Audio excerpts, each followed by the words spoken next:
My gosh, what is up? What is up? Hey, what's up, Scared Darkman? How are you? How is it going? And Sammykin, how are you doing? Oh my gosh, happy Sunday, crew. What's up? Change. Hopefully my audio is coming through okay. I had some issues this morning trying to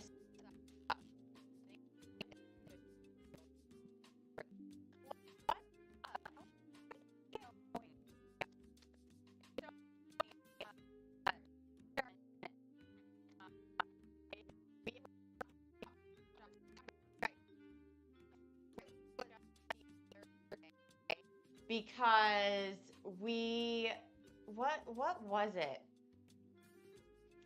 Oh, we were talking about one of these like anime expos, and they were doing like the cosplay stuff. And you got brought up because you take all those amazing photos of like cosplayers and oh, audio is weird. Okay, cool.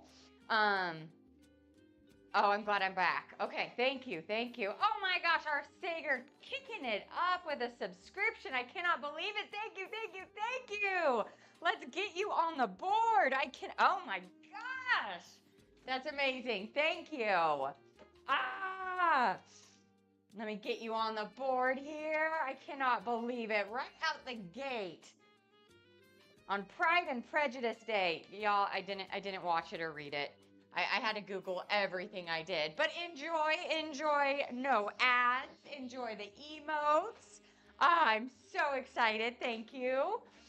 But yeah, no, Scared Dark Man, Top Dog and I were talking about you because I was watching all these, like, the best cosplay from this, and he was like, oh, Scared Dark Man just went there and took pictures of cosplay people. And I just, like, find that, like, I wish I had enough talent to do that. I do not. To cosplay, but I always think it's so cool. So, oh my gosh. What fine boiled potatoes. See, our Sager, you're gonna have to tell me how that's related to Pride and Prejudice. It's okay, it's from there. I was like, there's no way I'm reading this book in a week. And I, on top of that, was like, it's not the time era that I love watching. But I did some research. I was reading on blogs. I was reading a few things because there's a few dinner parties that take place that I was like, okay, okay. But yeah, I kind of got the feel for it enough that I feel like we'll do Jane Austen right by doing this. So I'm feeling good. Well, you're really good at it, Scared Dark Man. I know that. Like, I see your photos and whatnot, and anybody definitely follows Scared Dark Man. He's awesome. He is a gaming streamer. I actually got to meet him, Top Dog and I, at TwitchCon last year, which was so fun. And then on top of that, he takes amazing photos, especially at conferences and whatnot. So it's so cool. I always love watching it. Oh my gosh, what up, Jedi? How are you doing? How is everything going? I cannot believe it. I love this. How are you? Yeah, period foods. They've been interesting. Oh my gosh, Scared Dark Man. You guys are. I'm like a few minutes into this. You guys are crazy. Okay, gotta get you on the board here. Thank you for subscribing. You guys, and I have like something so exciting to share with you guys too that I'm so excited for. Oh my gosh, thank you. I appreciate it. On the board. Can you guys believe it? Next month is my 1 year anniversary. I am in like complete shock. And seriously, it's because of you all. It's all because of you all that I love being here. I love it. So 1 year officially in August. I can't believe it, right? Stream anniversary. I gotta find out like the exact date. Well, I already know I'm gonna be doing something special, but I'll have to tell you guys in August. But if you guys didn't hear, I'm gonna be posting it all over every social media I have. BeccaWithFlower.com is my blog, but all my socials are there. You guys, Saturday at 4 p.m. Pacific Standard Time, I will be on Teeds.tv in a food competition.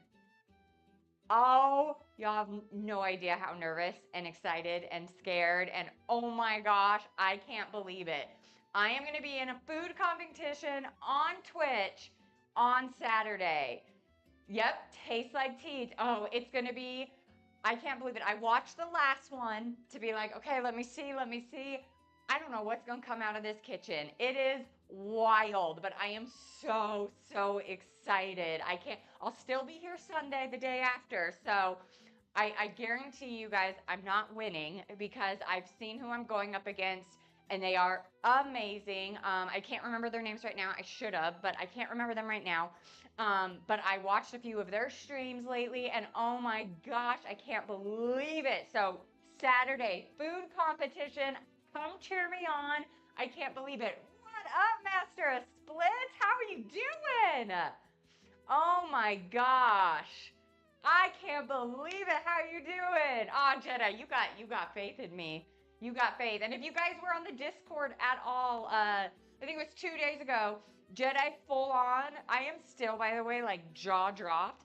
He full on Jedi put the cutting boards that they make, and oh my gosh, like gorgeous, like absolutely gorgeous. Yes, Pantry Elf, yeah.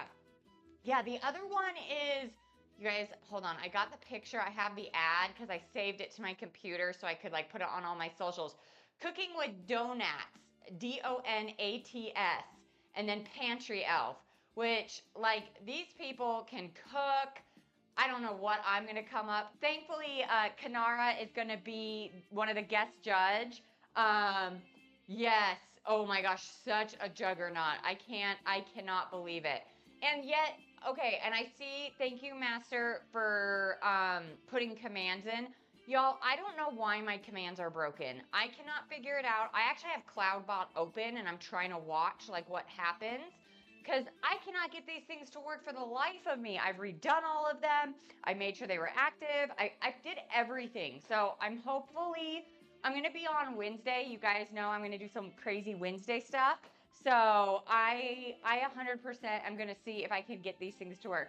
No problem, Scared Darkman. Thank you so much for the lurk. I appreciate the subscription. I hope you have fun at work. I know what you do is super exciting. So I hope you have tons of fun. The OBS update is messing with everybody. That's what I figured, Jetta. I was like, is it because this outage? Like, I know Joke was like, why can't I get these to work? I have done so many things to try to update. So I'm just going to keep it going. What up, just another Canna Mom? How are you doing? How's your Sunday? Oh my gosh, I can't believe it. Like, I got all the goods in here right now. Look at you guys, so amazing. So one bad thing today, he will be in chat soon. Top Dog will not be coming on stream. Y'all, he got strep throat, and not just normal strep throat. We took him to urgent care because he couldn't breathe. He like couldn't breathe. Oh my gosh, another subscription.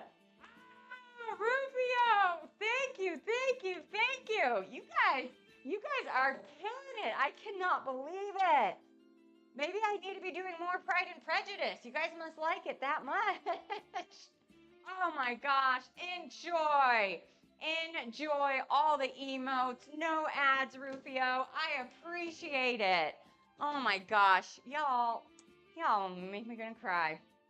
Yeah, so no taste tester, Master. So he actually got what they called, what was it called? I'm sorry, the dogs are going a little crazy. What they're called, it was called like, not emergency, what was it called? Extreme. It was like basically extreme strep. His throat was closed, guys, like 45%. Like, his strep is nasty. They gave him 4 medications on top of him having to take NyQuil, Dayquil, and ibuprofen. So really, this man was on like 7 different types of medications and is still on some of them because, of course, what happens, you have you have strep, and then it moves into, okay, now we're kind of a head cold and all of that. So yeah, he will be here in spirit. He's going to be in our chat with us, guys. But he is not going to be on camera. This man is not feeling good. So sorry to say, but again, he'll be in chat soon. And he'll be talking us all up. So yeah, no, I've had it once before too. And I hated it. I guess we found out like his family, people in his family, they like, that was what they always would have. Like that was their common cold is they'd get strep. I couldn't imagine. I had it once and I hated it. But what was interesting is they gave me like a shot and it went away in 24 hours. I guess they don't do that anymore. What up, Tanner? What up? Mm-hmm. Yeah, extensive. Super. It's you get it once a year. Oh no. Mm-mm. Oh my gosh, no. Hey Tanner. Yeah, no, today we are doing a fun. Okay, so like I said, I did some research on Pride and Prejudice. So I don't really understand the story. I'm still confused, but that's fine. I figured out the food. So the white soup is from Mr. Bingley, who I guess, and y'all correct me if I'm wrong, because I know we probably got some people in here who like Pride and Prejudice. Mr. Bingley buys property next to one of the main family, and one of the daughters, the eldest daughter, falls in love, or they start having feelings for each other. He likes this white soup. I'm really nervous about a white soup, but we're gonna try it. I'm gonna make it. Again, all the recipes pinned to the top of chat. Then we're gonna make a pork loin roasted. It was so funny. Everywhere I looked, they didn't call it roasted pork loin. They said pork loin roasted. So that's how I wrote it out. But we're gonna do a simple pork loin that can totally do this. Then I figure we got to do a scone. I found a coconut cranberry scone. I put cranberry in there. I realized, wow, I must have just we're doing raspberry, coconut raspberry, because I don't have cranberries. I just realized I bought raspberries, guys. Wow, I don't know what planet I was on when I went grocery shopping, and when I obviously wrote this. And then we're gonna do some baked apples. So, oh my gosh, it's insane. Is this the novel or the movie? It's none. I don't know. I don't know. Pride and Prejudice, my favorite video game. I love that. Oh my gosh. And, you know, two countries separately by a common language, right? Totally separated. Oh my gosh. It's so funny how like everything to me is like backwards Jedi. I cannot, but I'm like, okay, I will eventually watch it. I just have to get into the mood. I will say I've been told the story. It sounds intriguing. That time period is not my type of time period that I like being into, but everybody tells me as soon as I watch it to do it. And then they say to watch the BBC one, not the Keira Knight. Like, I know everyone's got their opinions. So if you like Pride and Prejudice, you just tell me which one to watch. PvP mode. Pride versus Prejudice. Oh my gosh, I love that, Tanner. That's really funny. That's so funny. Oh, I like that. But yeah, so I mean, we're doing the best we can. Now, I will say most of these recipes, by the way, guys, they're pretty simple. Not a lot of ingredients. Again, they're really going with the fact of that I found things that are based off of the recipes. Not, I mean, as much as I could back in that time frame. They didn't have a lot, right? You got to think if you wanted spices, if it wasn't a spice grown in your town, you had to go to the market, and who knows when they would arrive and like the money it would take to do that. So we definitely have like lower spices. Everything is going to be pretty simple when it comes to what's needed. But I'm excited. I'm excited to try all these. I'm not gonna lie, pork loin is always yummy, so I don't think we can really mess that up. The coconut raspberry scones, don't know what I was thinking. I love scones, so no matter what, I'm gonna be happy. Maybe we'll make some tea. Ooh, I have tea. We could maybe cook up some tea while we're eating our scones. Maybe we can all decide which one I have. Because let's see here. Let me see what I got. I have one of my wires literally on a, what would you eat with scones? On a carpet so I don't trip over it, but of course it's right in front of where all my tea is. So I got your normal American Lipton. I got hibiscus, passion fruit, Earl Grey, sweet tangerine, chamomile. We don't want me to go to sleep though. Peppermint, and then I don't know what tea this is, but I absolutely love it. It's from Aveda, which I know that's a hair company, but I don't know what this is. It's just delicious. So I drink that too. And then let's see. And then I have like powdered energy drinks. Man, I got quite a little collection of teas. So we're gonna have to figure out eventually what tea I'm gonna have to drink with our scones. And then we're doing the baked apples. And the baked apples I'm actually excited about. We're gonna be pushing in whole cloves while they bake so that they like soak up all the yumminess. I did go red apples. I don't like green apples, so I did do red on those. But oh my gosh, let's get our aprons on. Let's do this. I cannot believe it. We are here, Pride and Prejudice. And as always, for anybody who might be new here or anybody who has an idea, if you ever have an idea of a theme you'd love me to do on Sunday, just put it in chat. You can hit me up on any of our socials if you want. I put it in this fun jar, and at the end, we will pick what theme we will do next week, and I will try my best to do 4 courses, you know, what I can do, at least 4 dishes, right? I don't know if today's are really courses. I kind of have like 2 desserts, 1 appetizer, 1 meat, like we all over the place today. Okay. So the first thing we're probably going to want to do is actually roast up our, let me see here. Yeah, we're going to want to put in our roast because it has to roast for like an hour and a half, 2 hours. So obviously that's got to be one of our first guys. Then we're going to move on to the coconut scones because we got to make everything, make the dough. And then once floured, I believe we're going to put them in the freezer. So that'll go. And then we'll start the baked apples. And then we'll do the soup last. I know that sounds kind of weird, but I think that's going to be our timeline today is let's get our pork ready, then the scone dough. While the scone dough is cooking away, we'll do our apples or the soup. We'll decide then. And then go back to the scones and then all of that. And then we'll finish it off, which, whew, this is going to be fun. Pride and Prejudice. Now, you all have to tell me, is Mr. Darcy a part of the Pride and Prejudice? I think he is, right? He's a part of that group? Or am I thinking of another movie? Okay. So I'm getting everything right now. Again, links to all the recipes I'm using up above. You all know the routine too. I'll look at it. If I feel like something should change, I change it. But at this point, I think these ones I'm gonna stay pretty true to today. Just because it's a lot of things I haven't really made in a long time. So me changing it, I don't know if it's gonna do any good. All right. Then we got some olive oil coming up in here. And of course the garlic, it's the only thing I always change. I always add so much garlic, so much more than they say to add.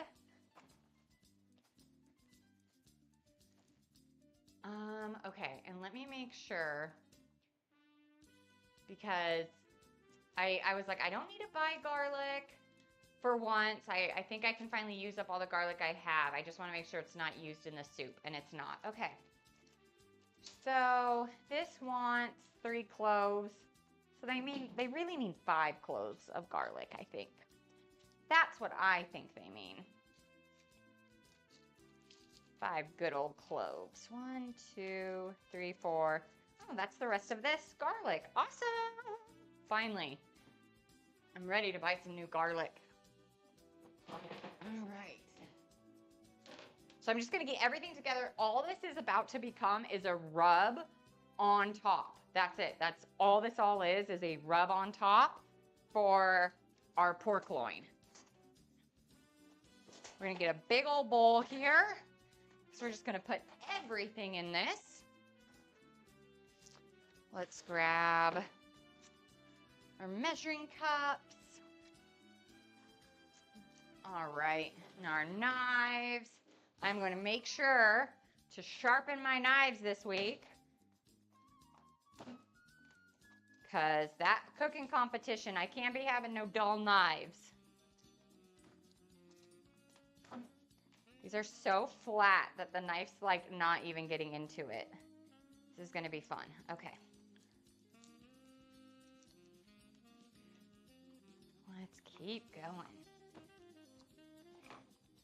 Now, and if I'm not mistaken, again, y'all can tell me if I'm wrong. I think Jane Austen was a ghostwriter, right? Like that wasn't their real name.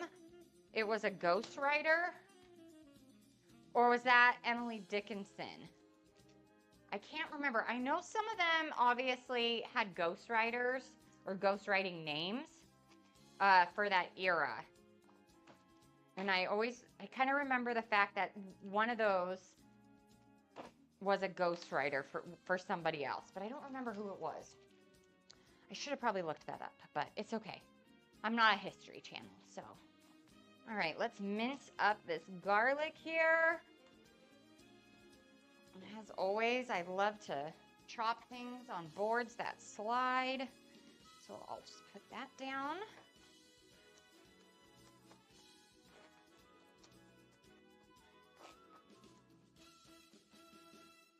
Wow, this is quite a jazzy, upbeat song that's playing. All right.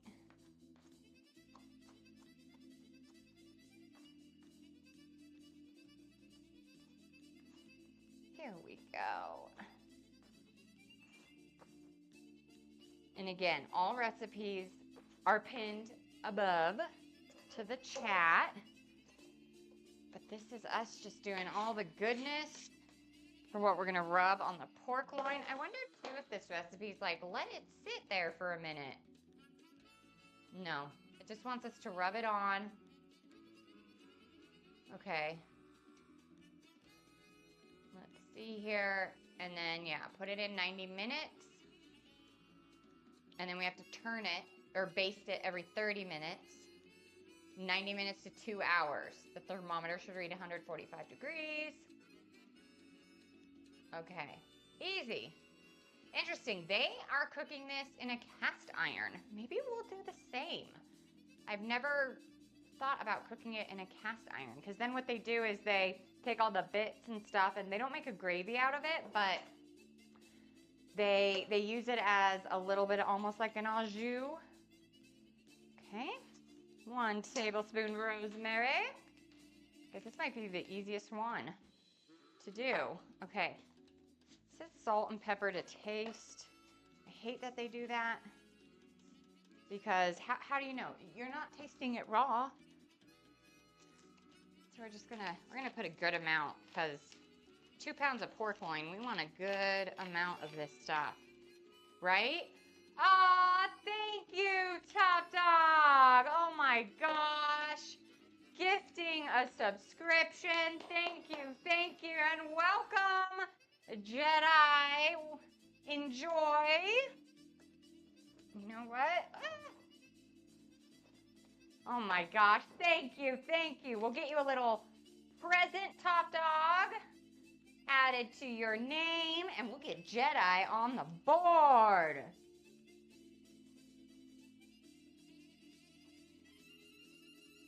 Here we go.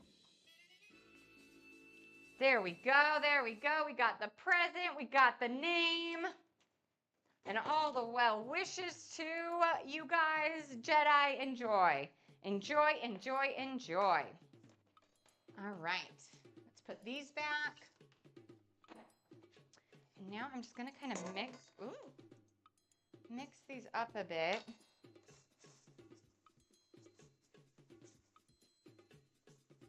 I will say, like, their picture has a lot covering their pork loin. That does not seem like enough to cover an entire pork loin, so we're gonna have some fun with that. My magnet for my dishwasher came off. Oh my gosh. All right, let's grab the pork loin. And you know what? We're gonna try it in the cast iron. I say this recipe is showing it in a cast iron. I guess I should see first if it fits. I don't have like a giant cast iron, so we should probably make sure that this sucker will fit.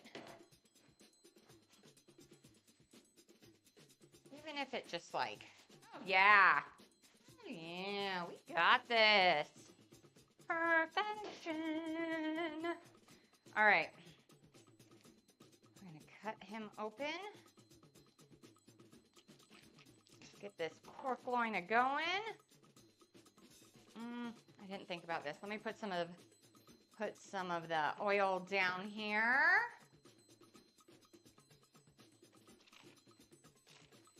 All right, this is a pretty one. Yeah, I'm just gonna roll it around in this oil. I put like a lot of oil, which I'm fine with, but I'm just gonna roll it around a little bit so it picks it up. Okay. And then we're gonna take our rub. Oh, shockingly, this was enough. We're gonna put it in, and we're actually gonna be pushing it in.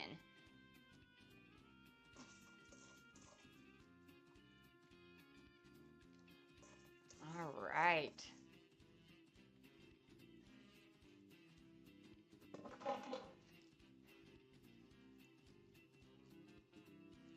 Let's get it into the meat. Get all the goodies off my hands. I don't want any of this. Oh, yes. So this is a very basic one. I'll say that. Like, for a rub, rosemary, salt, pepper, garlic, olive oil. Simple, simple, simple.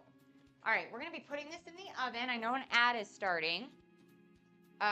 So we're going to go ahead, put it in the oven, and this one goes in 400, I believe. Let's make sure. Because I know I have a 400 and a 350 today.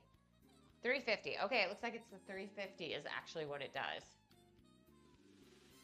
Right? That's what I thought too, Jed. I was like, this is actually a pretty, like, nothing too hard. And it's, these are easy herbs for people to take in. You know what I mean? It's not a crazy one that a lot of people don't know. What up, Mocha Man? How are you?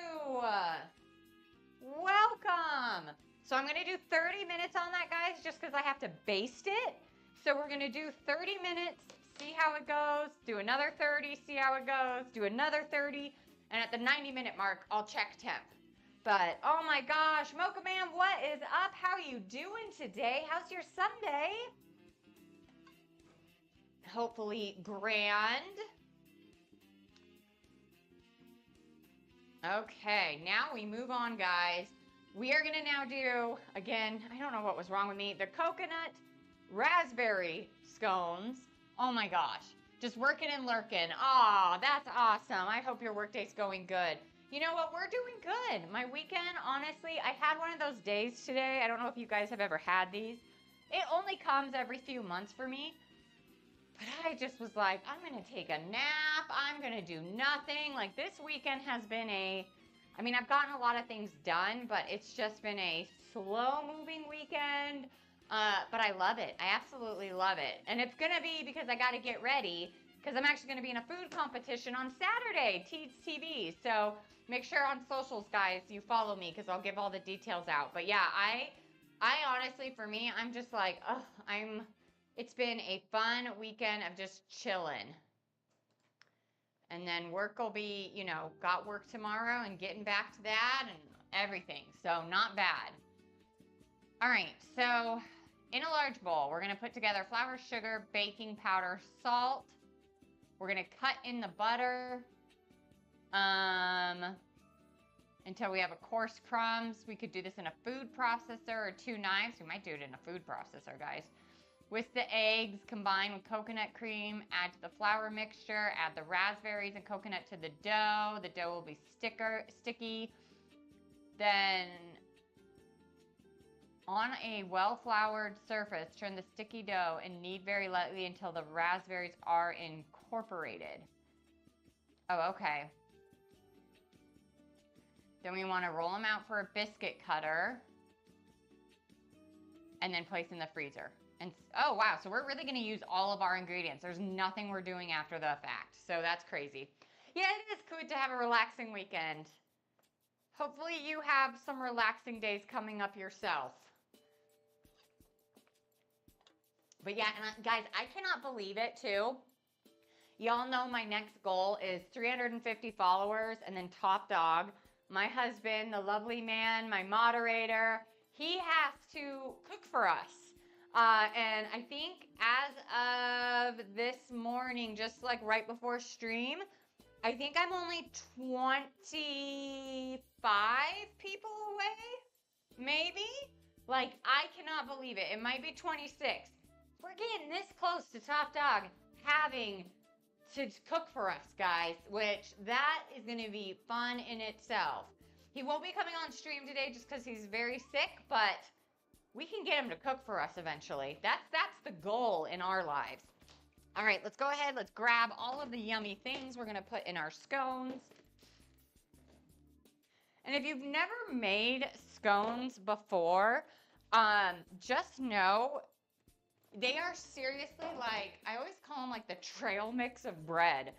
You can put anything you want in a scone, like fully. You can put zest, fruit, nuts, seeds, honestly, any flavors, like all of that.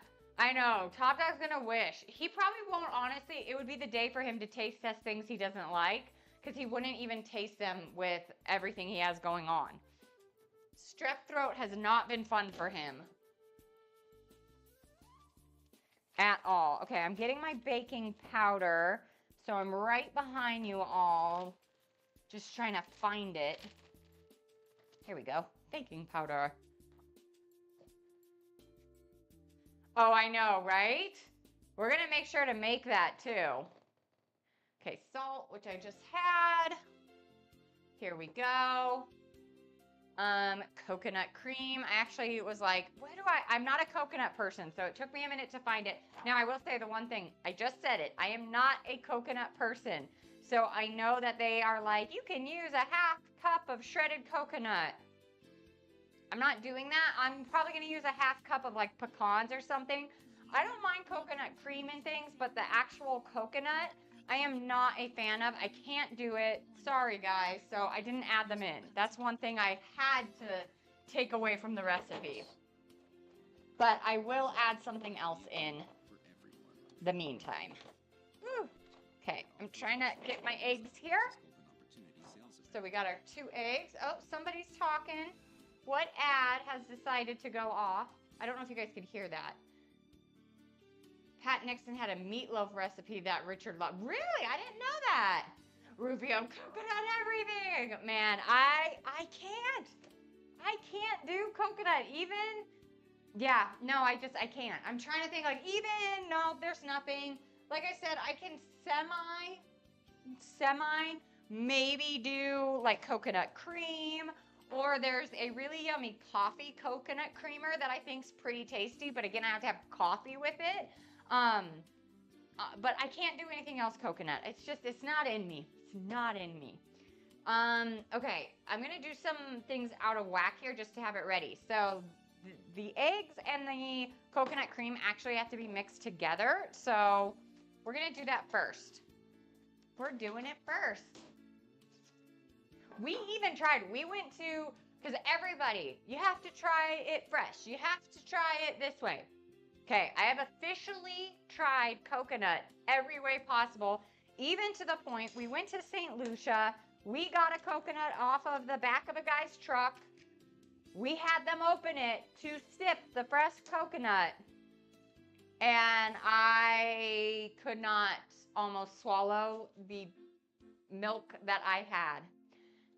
So I definitely know I'm not a coconut person. Like, and I have tried it the freshest way. I have tried it every way.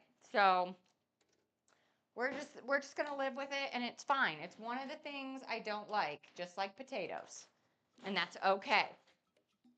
So I know, Master, we did this was right when I want to say I first started streaming, but we did the First Ladies every dessert. We picked 4 of them, and that we did their desserts, and I made the cowboy cookies that had coconut in it.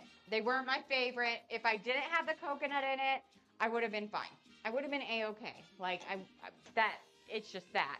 But yeah, no, we ended up, I forget everything we did. Honestly, I'd have to go back and see my notes from that stream. Um, but yeah, we've definitely done like the first lady's favorite desserts, and we did 4 or 5 desserts. And I just remember the coconut cowboy cookies. But I love them, like kitchen sink cookies. One of my favorite cookies to make. Maybe I'll make it one of these Wednesdays. I will tell you guys, I do know what I'm doing this Wednesday. So one of my nieces is turning 1, and I got cookie cutters for Alice in Wonderland because that's going to be the theme of her birthday party. But I need to practice making the cookies.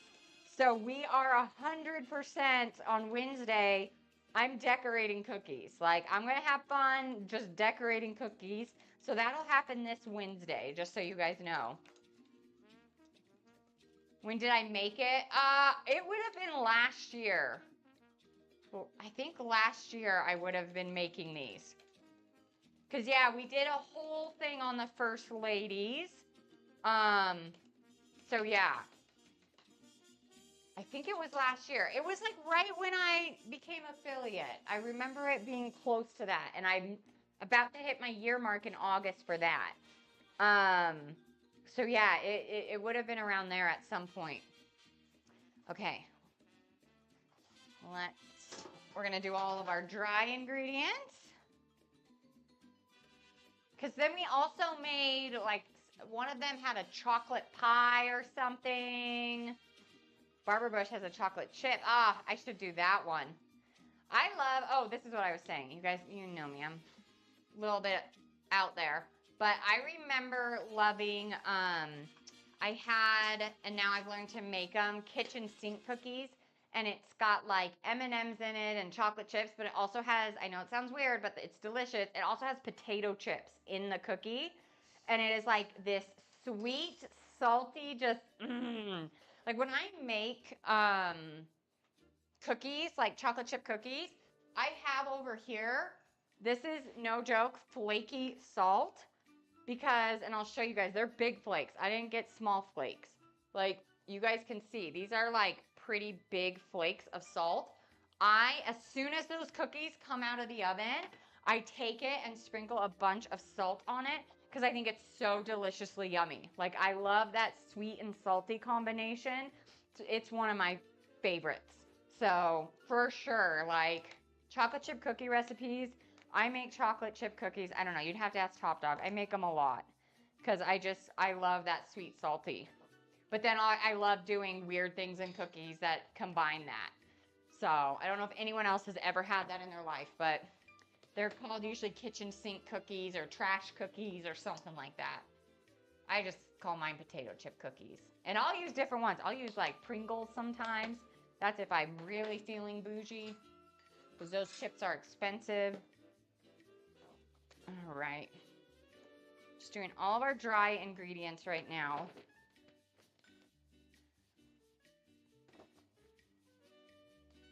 And Romney has a meatloaf cake. A meatloaf cake? Like, what is that, though? Like, is it meatloaf or is it a cake that's kind of like meatloaf or looks like, you know what I mean? What is that? One kind of scares me. Not gonna lie. All right, 2.5 cups of flour. And I don't have a butter cutter, so I'm probably gonna grab our food processor to cut the butter in. That's what I'm thinking. Let me just grab so I can kind of mix this up a little bit. Oh, they're just tiny meatloaves. Okay. Should probably mix them in like a cupcake tin. That'd be fun. Tiny foods.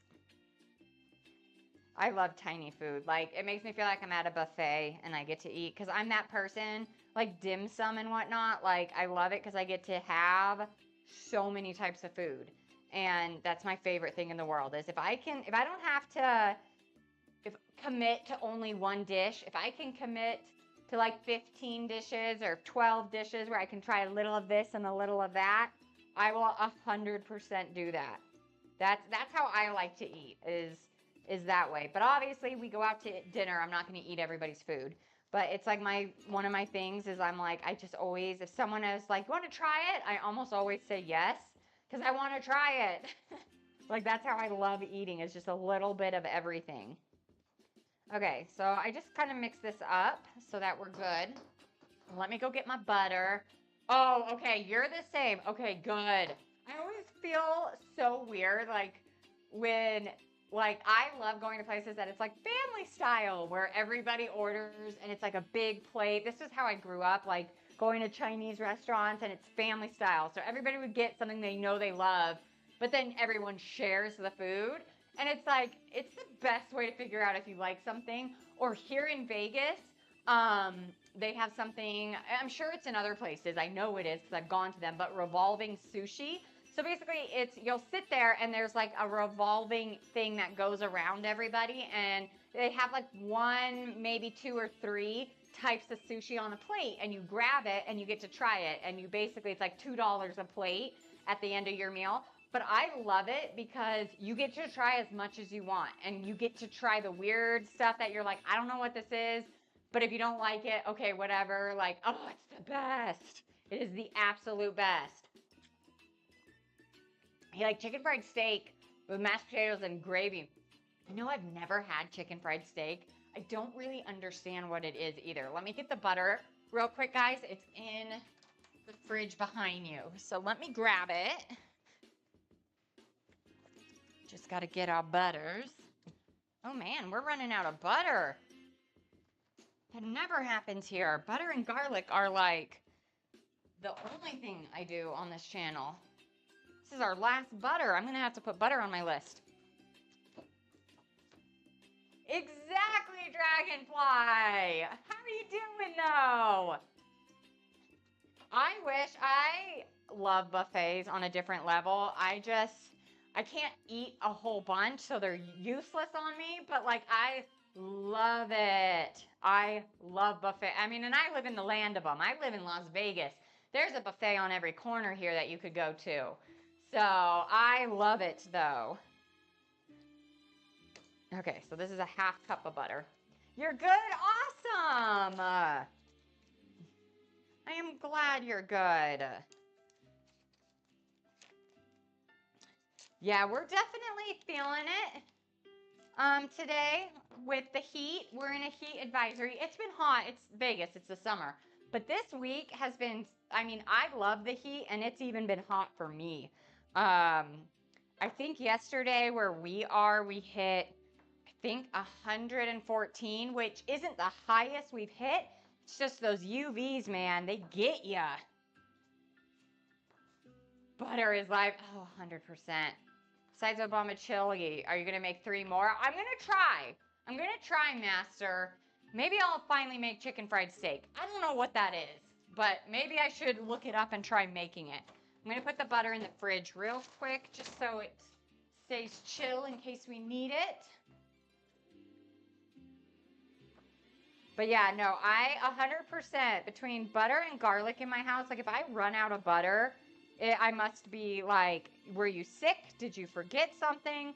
I mean, you guys saw my sticks of butter are like a 1 cup by itself. It's pretty wild. Okay, let's bring out our food processor because it wants us to cut in the butter, and I don't have a cutter. I should, but I don't. Ooh, almost just sliced my finger. All right, so let me put this away. Look at me trying to be good, putting things away. Well, I'm down for mac and cheese. You want my favorite thing in the world to eat? It's probably, yeah, it's probably mac and cheese. I was gonna say pasta, but I'm that person. Okay, does anyone else have this? If you ask me what my favorite thing is, it will change day by day. If you ask me what my favorite movie is, today it's one thing, tomorrow it's another. If you ask me my favorite band, it changes. My favorite color, my favorite food. I can't make up my dang mind on anything. I absolutely cannot make up my mind. So I hope there are other people that are like me in this fact because I can't. Okay, we're going to put all of this flour actually in to our food processor. Nope, we're not going to do it that way. We'll be this way because then we're going to let the butter cut into it.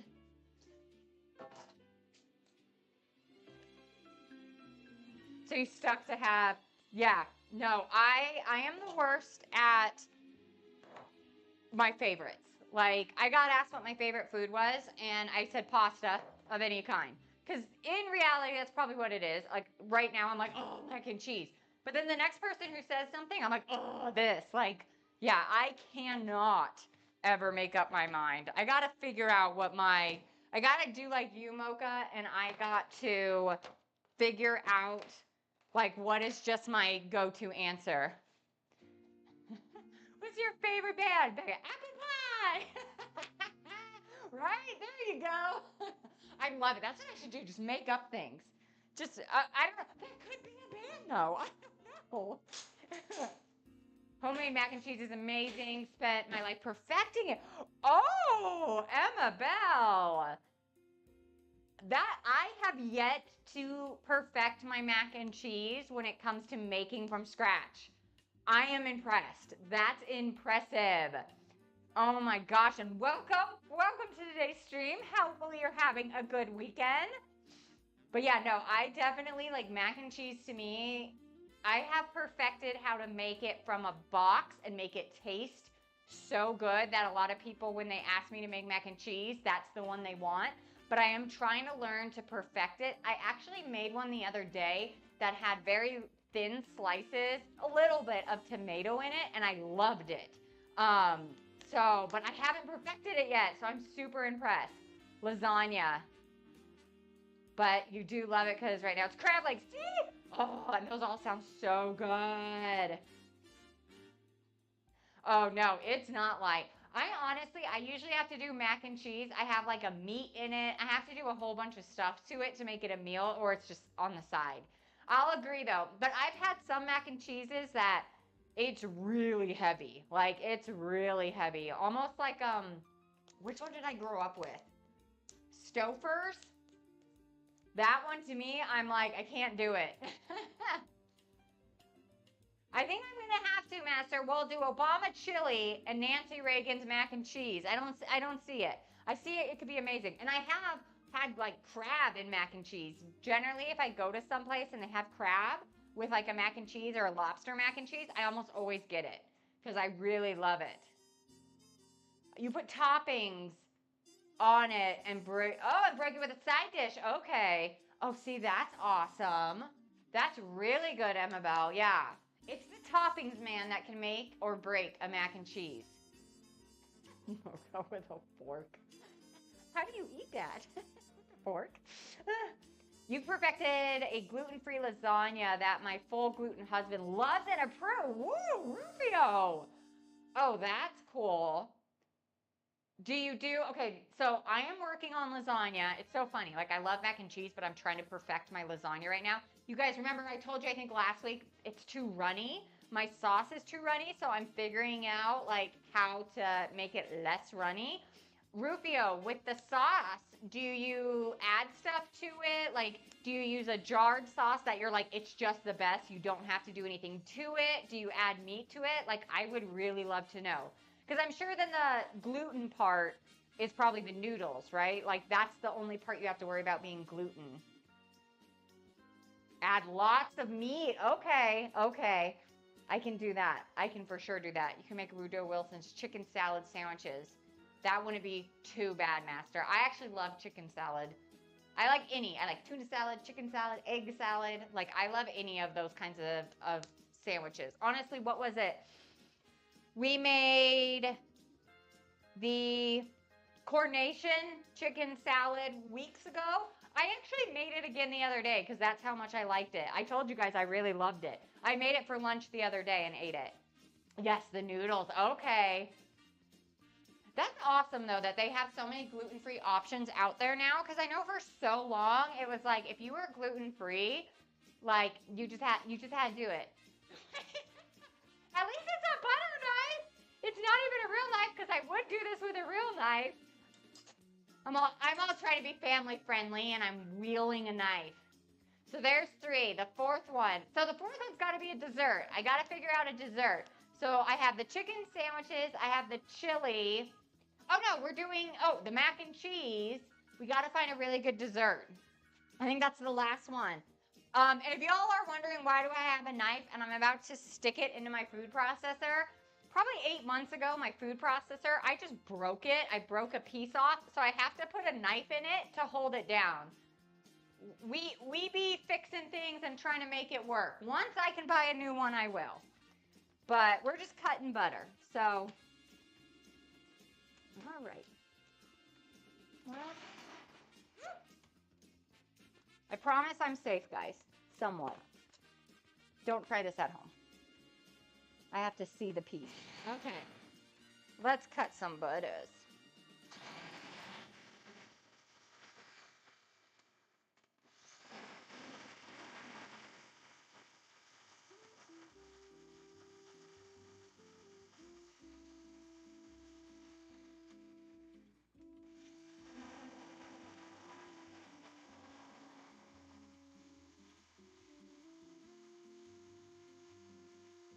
Oh, there might be a famous, like, cheesecake. I'm sure there is.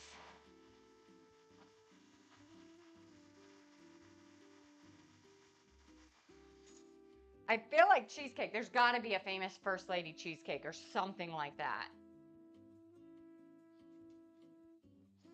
I want to see. Okay. This is actually going to be pretty simple. Where did I put this? We're going to put it back now that it's done. That's how fast it is to cut the butter, by the way, with a food processor. That's why I was like, I could do it with 2 knives if I really wanted to, but I could just do it this way. We're now going to add that egg and coconut cream. Hang on, you're looking. I love this.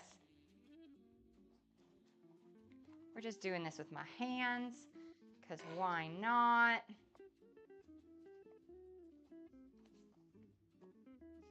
I know, I'm like trying to think what First Lady's like from New York or the East Coast because they'd have some good ones in there.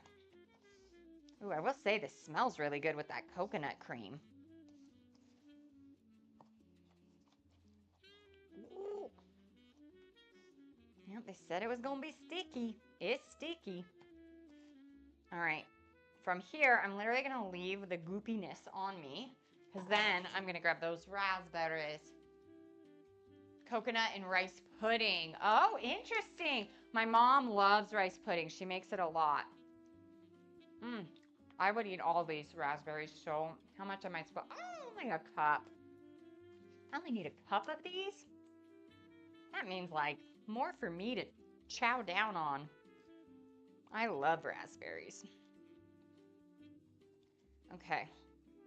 So it wants me to kind of just mix it to get these. And these are big raspberries. These are going to be cute. These are going to be like little, because of the raspberries. These are obviously, my dough is going kind of pink.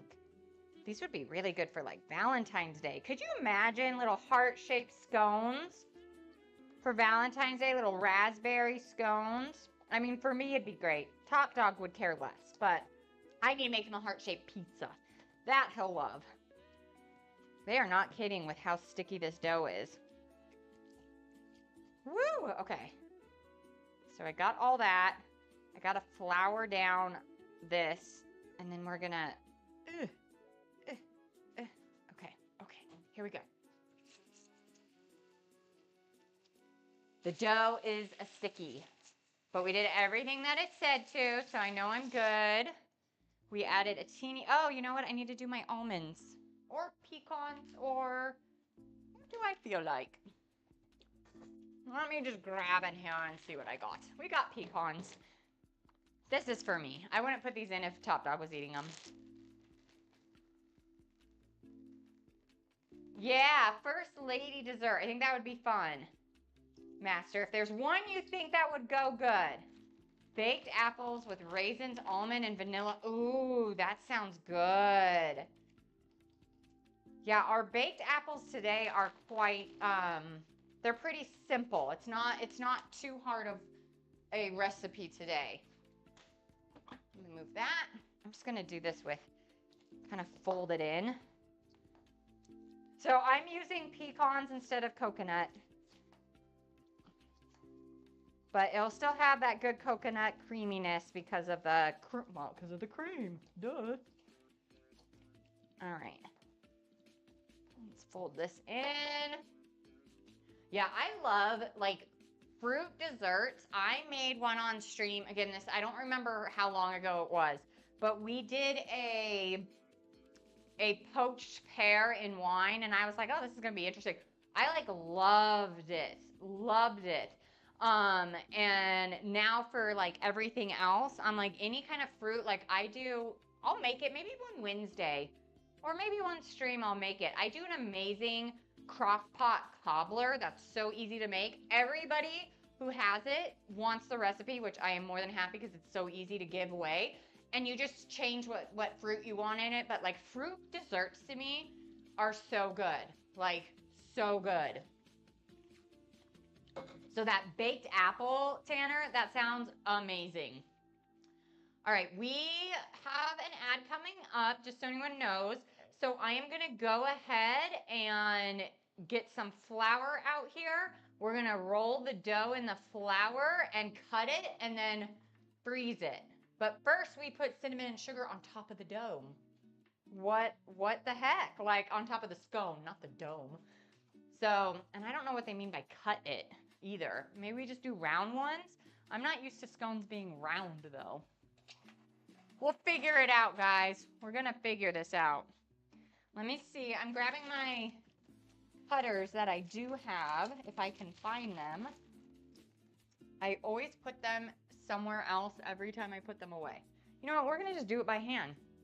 I think those are what people would do in the Jane Austen era. So, Abigail Adams has an apple pandowdy. I don't even know what that is. I might not even be saying that right. Saw a recipe in Lisa and never had it, but you probably for sure. Which one is that, Tanner? The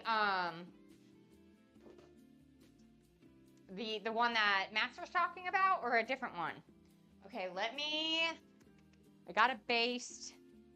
Our meat just went off, so I'm just gonna really quickly baste it.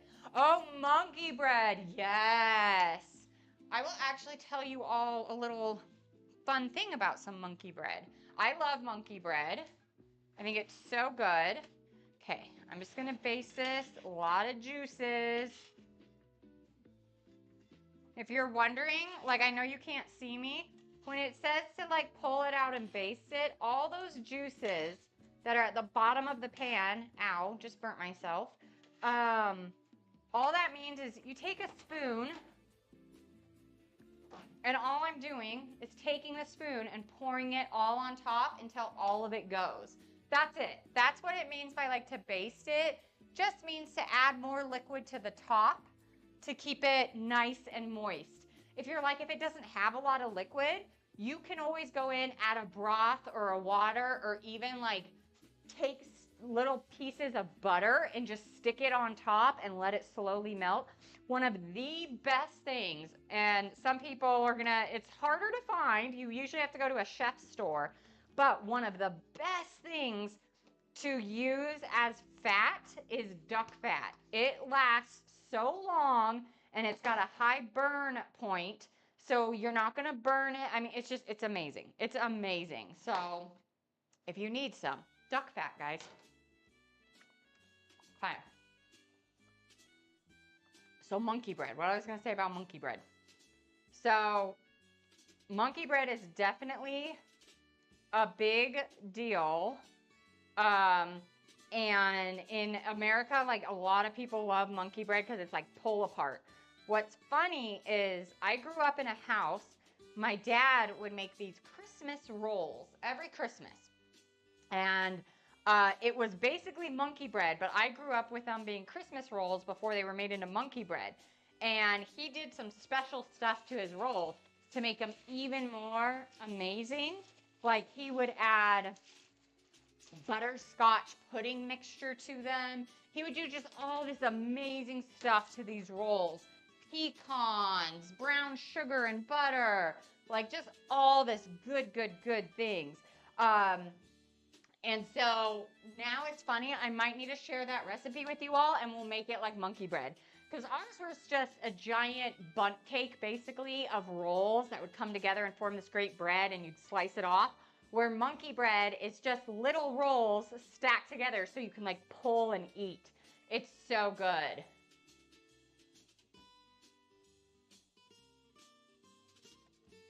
Yeah, Master is always good. He is like Mr. History for us. Like, complete, like, history, all of that. Okay.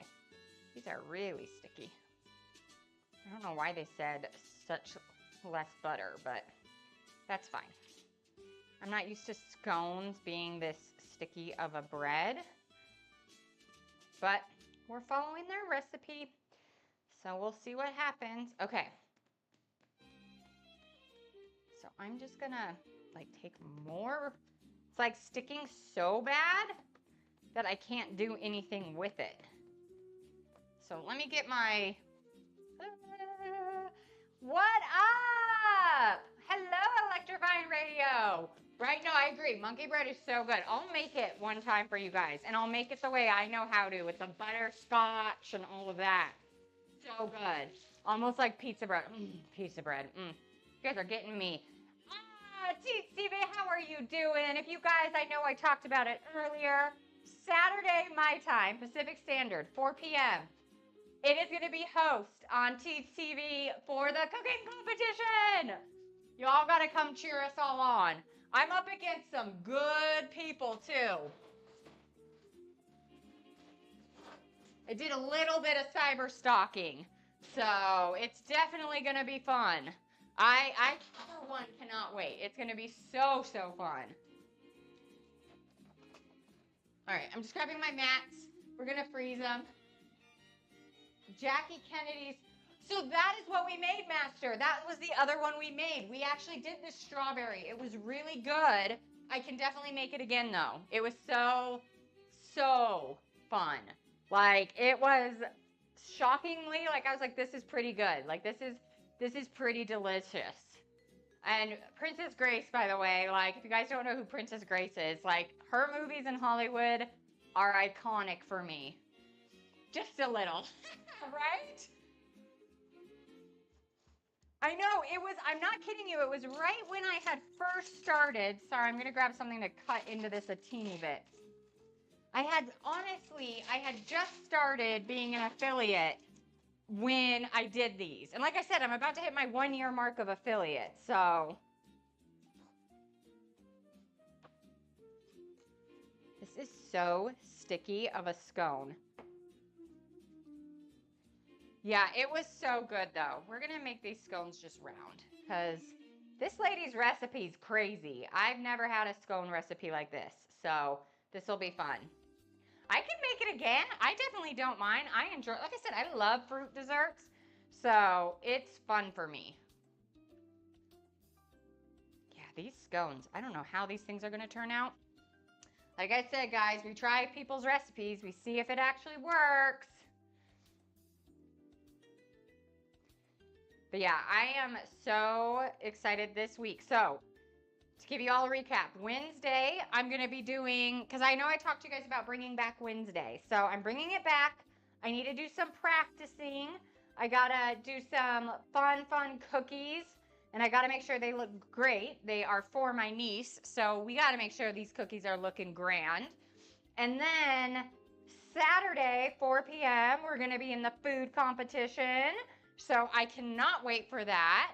And then we got Sunday, again, will be our theme. And if you're new, for sure, put any theme you could think of for a 4-course meal. That's how we got Pride and Prejudice today, is somebody was like, I'd like to see this as a meal. So we're doing it. And we have done football teams. We have done video games, anime, movies, books. Even if I don't know what it is, I will try my best to research. Like I said, I have never read Pride and Prejudice. Still haven't, but I've never seen it. Right? No wonder we put her rig, right? She could cook. She could cook great. Ooh, this is like a drop dough. I don't know why they were like, roll it out. They should have just had you drop it on. Okay, that is the best I'm going to do with this dough.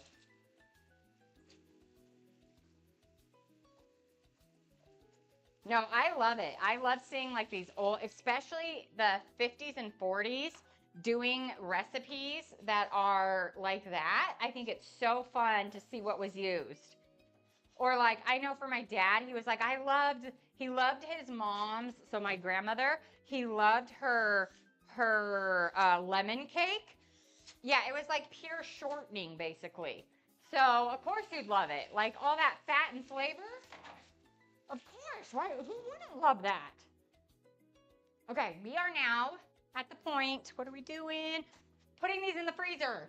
I don't know if I have space in my freezer for this big of a tray. Let's see. We'll make it happen. Make it happen, Captain. Okay, well that one fit. Okay, I have a chest freezer outside. I'm gonna have to put this on the chest freezer. So come with me, guys, as we walk through to the garage. We're just gonna walk real quickly, get to the garage, so I can make sure we have these scones nice and frozen. All right, sorry guys, just be one more second. Okay, we're good. All right, coming back. Woo. That was fun. It's at an angle. I don't know how they're gonna come up. Ah, thank you, Emma. Make a 4-course meal that's one color, but it's a mystery. Okay, I'm writing this down. 4-course meal, it's one color, but it's a mystery color. Okay, so everyone would have to figure out what I'm doing. Okay. 4-course, one color, but a mystery. Ooh, I like this. That's like, I think we have another one in there for a mystery dinner. So I'm gonna have to like share a story all to do with food. But sorry, I know it's all whited out, but there we go. It is in the jar. That would be fun. That one's gonna take me some time. Oh, that's a good one though. I love it. I didn't put the cinnamon on those. Oops, I'll do it when they come out. We're good. We're good. All right. So we got our pork roasting. We got 20 minutes till we have to baste it again. We've got the scones. They're in the freezer. They have to be there for 30 minutes, which is perfect because it almost lines up with that. So what's left is this soup, which I'm super nervous about, and the baked apples. So we're gonna do the baked apples because those actually have to sit for an hour.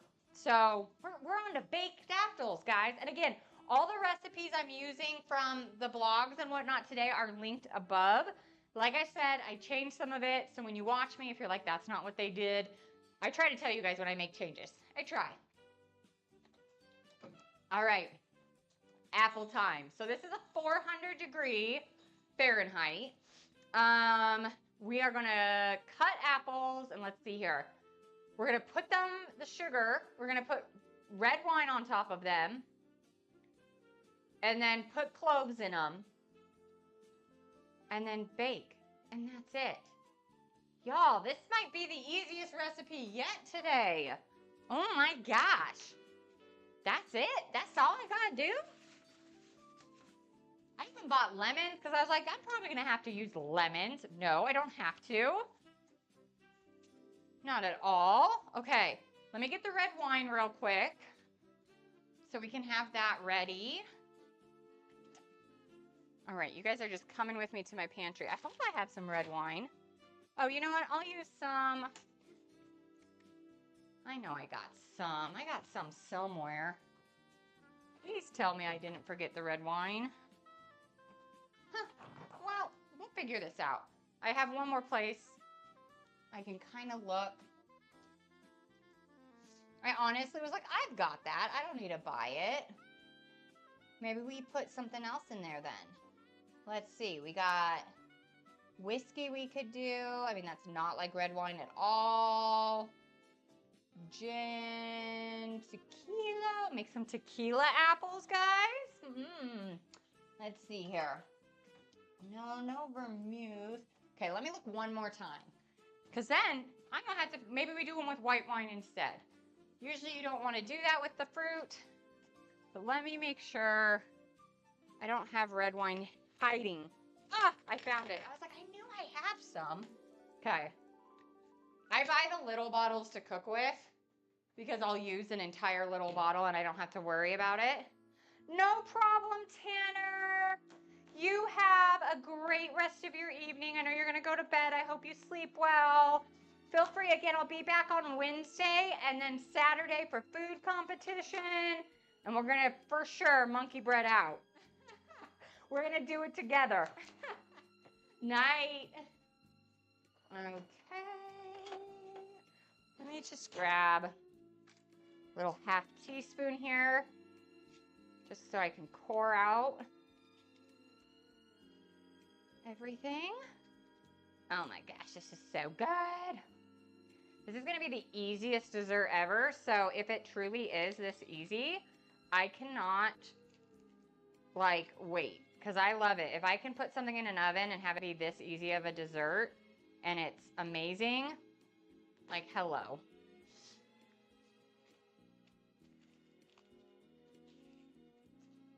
One of my most intense desserts to make are brownies, because I actually make all the ganache stuff. I do all of that. So that's probably my most intense dessert. That's somewhat other than French pastries, right? That in itself is something else. All right. Just pour all these out.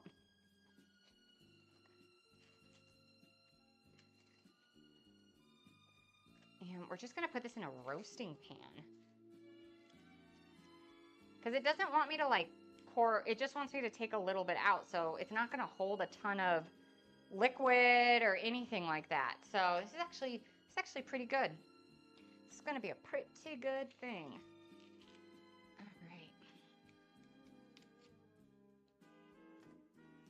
Let's get into this.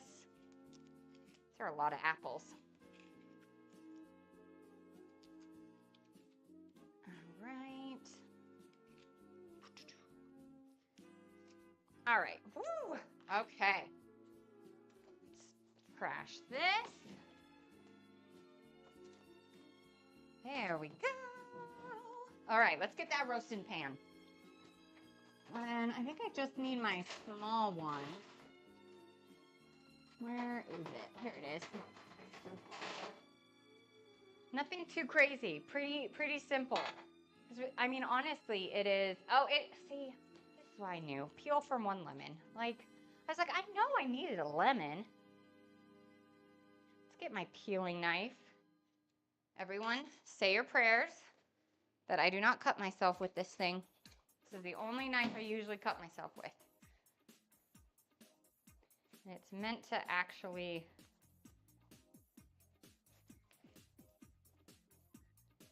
You could technically do this this is meant to be a knife that you could do like this, where you can hold it up. You guys, I cut myself one too many times to do that. So you got 1, 2, 3, 4. Okay. Everybody needs a peel. Everybody needs a peel. All right. Oh, this smells so good. I love the smell of lemon. 2, 4, 6, 8. 2, 4, 6. One more. 8. Now I can use these lemons to cook with. I mean, I got lemons and raspberries. Ooh. Maybe we'll use some of the lemon in the tea. All right. Now just sugar. The fun of sugar. We're just sprinkling sugar. So I'm just going to use a spoon. And it's just raw sugar.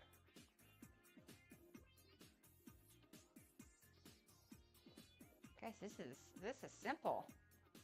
Pride and Prejudice. If this turns out good, I mean, these recipes from back in the day, These are simple. Okay. Now we're going to pour the red wine on top of that and then place the lemon peels and bake. That's it. That is it, guys. I cannot believe it. So simple. If I can open up wine. Okay, I have never had this happen. Here. There we go. Gotta work on my upper body strength, I guess. Okay.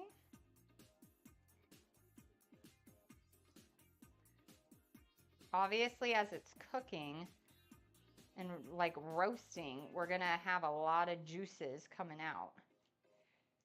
So I just want to make sure as it's almost like poaching it, but in a roasting pan. So this is going to be really interesting for me. All right, and now I'll put the peels on top. Oh, cloves. Cloves. So I got whole cloves. And we're going to put like two in the like pit. And then I'm going to stick some cloves in the actual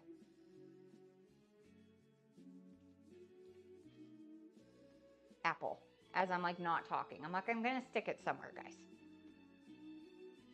All right, let's keep going. I'm just doing a few. Cloves are a pretty strong taste. So especially since I'm going to have them in the center and then one or two in like stuck in. This is going to be nice and very fall, like definitely not summer, but this is a good little fall thing that we got going on here. Plus I love that look. Like, you know when people put the cloves in oranges, usually it's potpourri, but I love that look. The little spikes of clove. Could do star of anise too. That would have been a really good one. Maybe even add it into this. I don't have any, or else I'd add it in too. Okay. 400, 1 hour. Let me show you guys stove view what this thing looks like. These crazy looking guys right here. Pretty good, pretty good. Okay, we're gonna go ahead, stick these in. 40 minutes. Happy with that. Or no, 1 hour. Why did I just say 40 minutes? Where am I getting that number? Ooh, girl dropped some wine over here. Let's make sure the puppies don't eat that. Okay, let me wash my hands. Oh my gosh, and I forgot the lemon. Y'all, this is what happens. Your girl forgets pieces of the recipe. Okay, I'm just gonna go and put them in right now. Get this lemon slices in. What up? So it is going on to the apple slices that I just did. Ooh. I completely forgot to add them on. How are you doing, Miss Handicraft? What is going on? How is your day? Oh my gosh, no, I'm definitely gonna do that, Master. Which, you know what? Let's actually, ooh, my apron's coming off. Let me write down what we said, because I know me and I may forget. So let me grab a notebook real quick.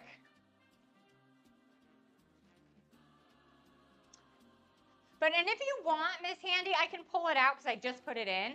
I can pull out the items that the apples. We cut apples in half, put the sugar on top, put red wine on top, put on some cloves, and then the lemon peels just go on top of the apples. Okay, so Master, Obama chili. And then, okay, so I'm going to have to go back. Oh, you were watching. Okay, nearly bedtime here in the UK. Oh my gosh. Well, hopefully it's been a good evening then. Let's see here. Okay. Oh, the strawberry Romanoff is going to be dessert. I'm trying to go back. Then we're doing the mac and cheese. Who did the mac and cheese? I might have to keep going to figure out all of our things here that we're going to be doing. Okay, hold on. Let's see. And then let's see here. I'm legit going all the way back. Oh, Woodrow Wilson's chicken salad sandwich.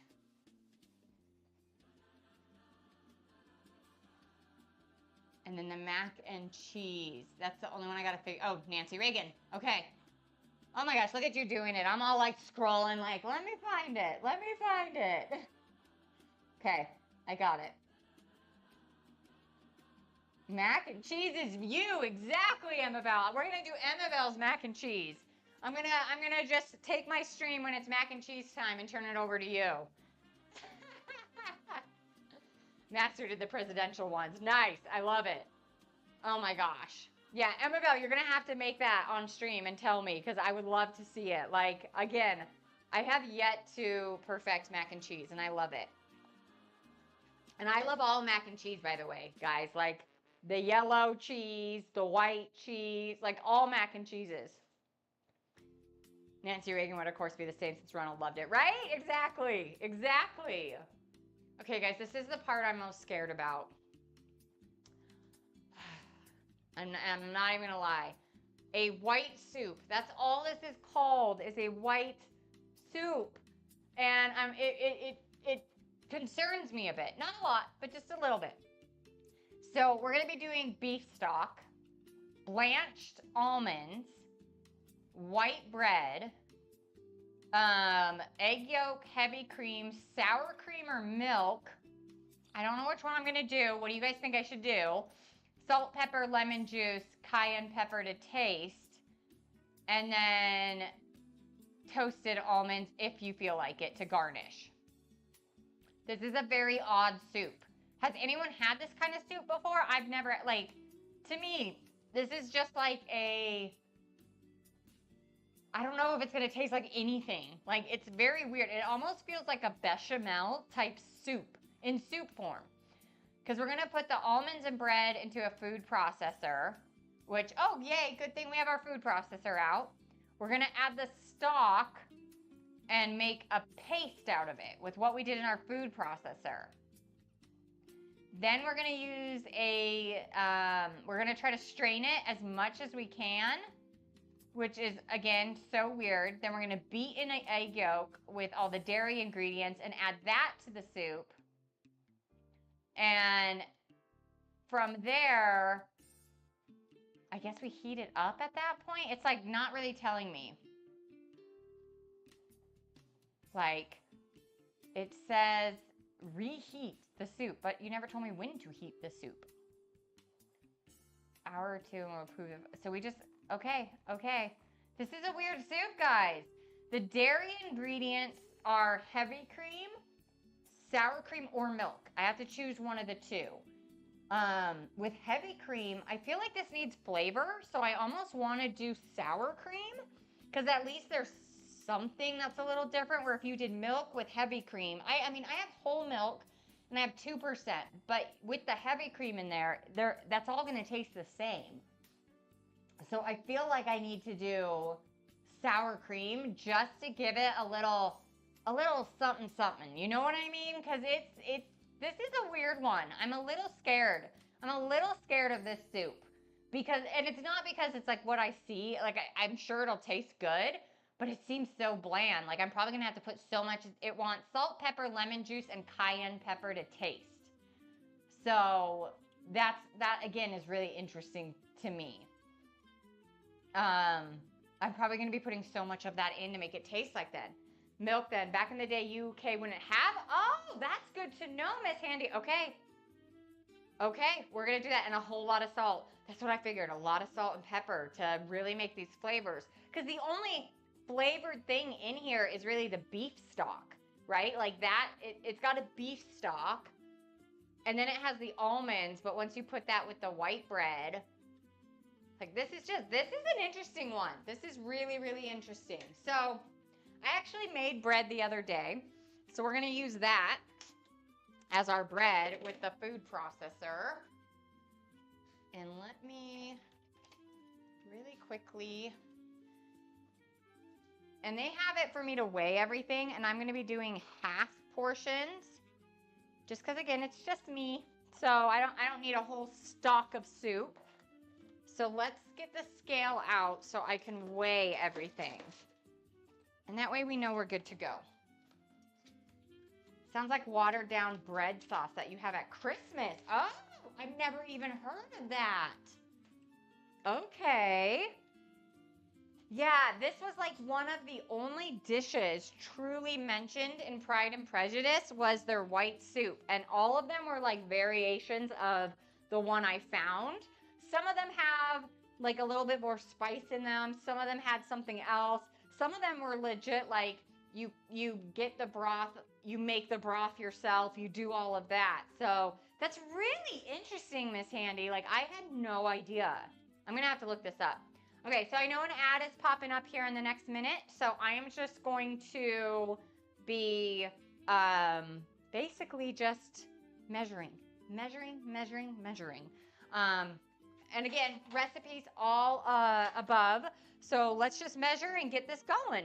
So first I'm going to do the almonds,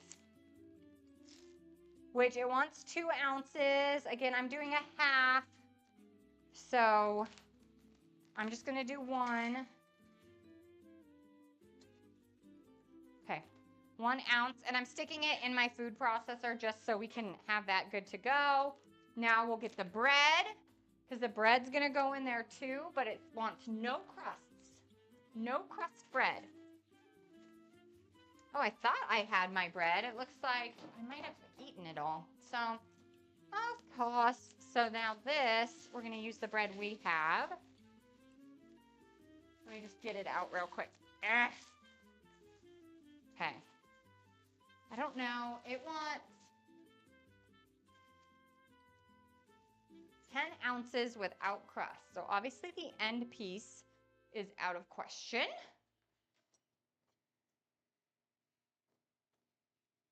Oh my gosh, just tear this off. I don't have to be. This is all going to be done. Okay, so I need 5 ounces of this. Dictator's favorite. Oh, that might be a little iffy. Dictator's favorite. I mean, I'm sure they have that. That's like here having like death row. You can see what their last meals were. All right. We're almost there. Maybe like 1 more slice of bread and we'll be good. How about meals from the 80s in the US? Ooh, or 90s. I was going to say, you do the 80s, you're going to get a lot of microwavable meals. There we go, 5 ounces.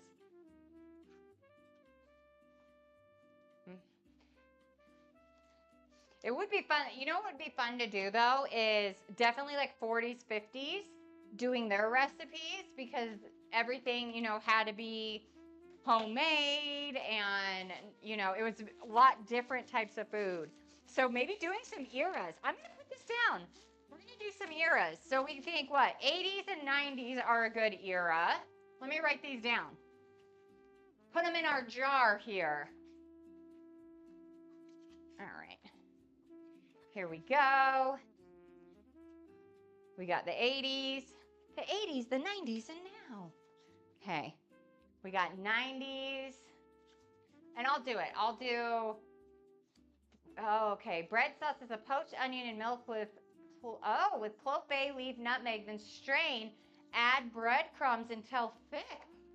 Ooh, interesting. Okay. That would be, okay, so I gotta know, because obviously that actually sounds really like warm and comforting. Is it a really like yummy soup? Is it a soup that like people look forward to, or is it just like, no, everyone knows you tend to have it during, you know, the Christmas time of year? Oh, the 20s, yes. The 20s would be fun. Okay, my oven is no joke. Killing me here. It's like, hey, you need to sauce up our meat. Okay. I know we did a Great Gatsby theme once, but that was like really fancy 1920s. I'd love to do a 20s, like what was the typical food? You know? Sauce to have with roast meat. Oh, okay. Oh, that's delish. I'm going to have to look into this more. That sounds good. Okay, let's get this sauce again. I'm just basting away with all the yummy sauce that this is pulling. Ooh. And I'm burning myself, which is half the fun. Oh, this is looking delish.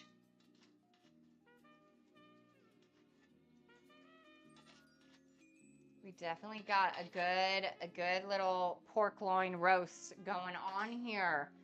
I would make Jane Austen proud. You know what we're going to do though too, because I know it says 30 more minutes. I'm going to go ahead and stick the thermometer in just so we can start looking at this temperature. And I use a meat thermometer for everything, guys, because I ain't want to get nobody sick. And I like things pretty medium, rare, or rare. So we're going to do this medium. So obviously you don't want your pork to be rare. That is not one you should have rare. Okay.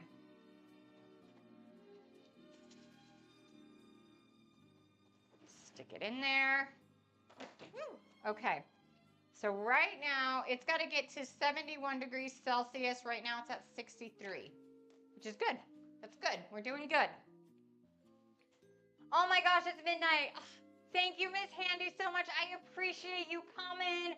Super appreciate you being here. Have a good night.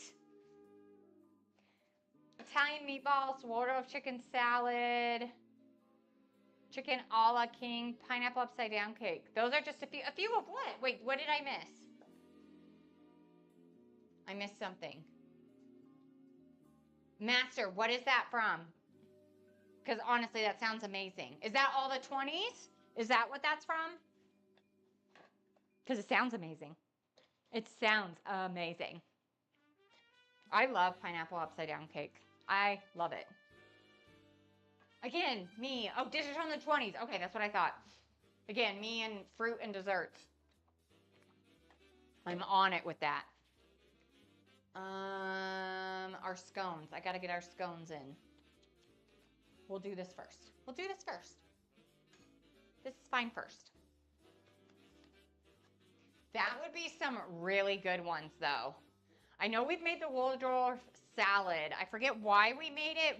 I think that's what we did for Gatsby at one time. So I know we've made that. I'll make it again. I definitely don't mind. But chicken a la king, I don't even know what that is. Italian meatballs, I just want to eat those, so that's good.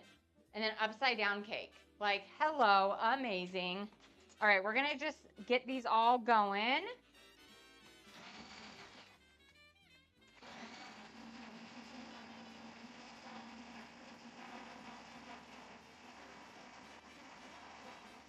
And all I'm doing is processing these to a fine powder.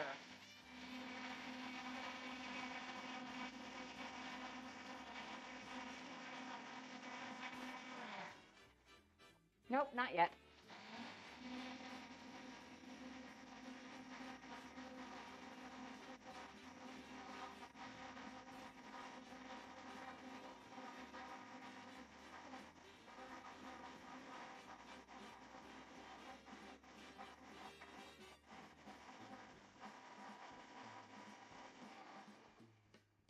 Oh, almost there.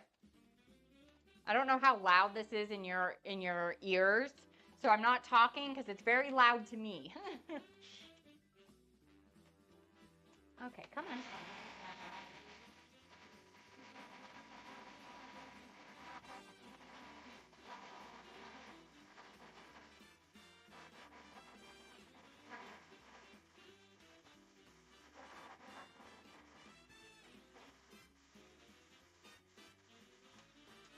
All right, there we go. That is not bad. That's nice and fine. Oh yeah, that's good. That's good. Ooh. Yeah, spaghetti and meatballs. We should do that. I love it. I am like trying to perfect too my marinara. Obviously, anything to do with pasta, I'm trying to perfect it. I am like not somebody who can make marinara that great, so I'm always trying to like make really good marinara. So if anyone has secrets, please tell me. Again, I know we talked about it last time. I just get a little bit watery. I just can't help it. So I got to figure out all the tips and tricks to the watery part.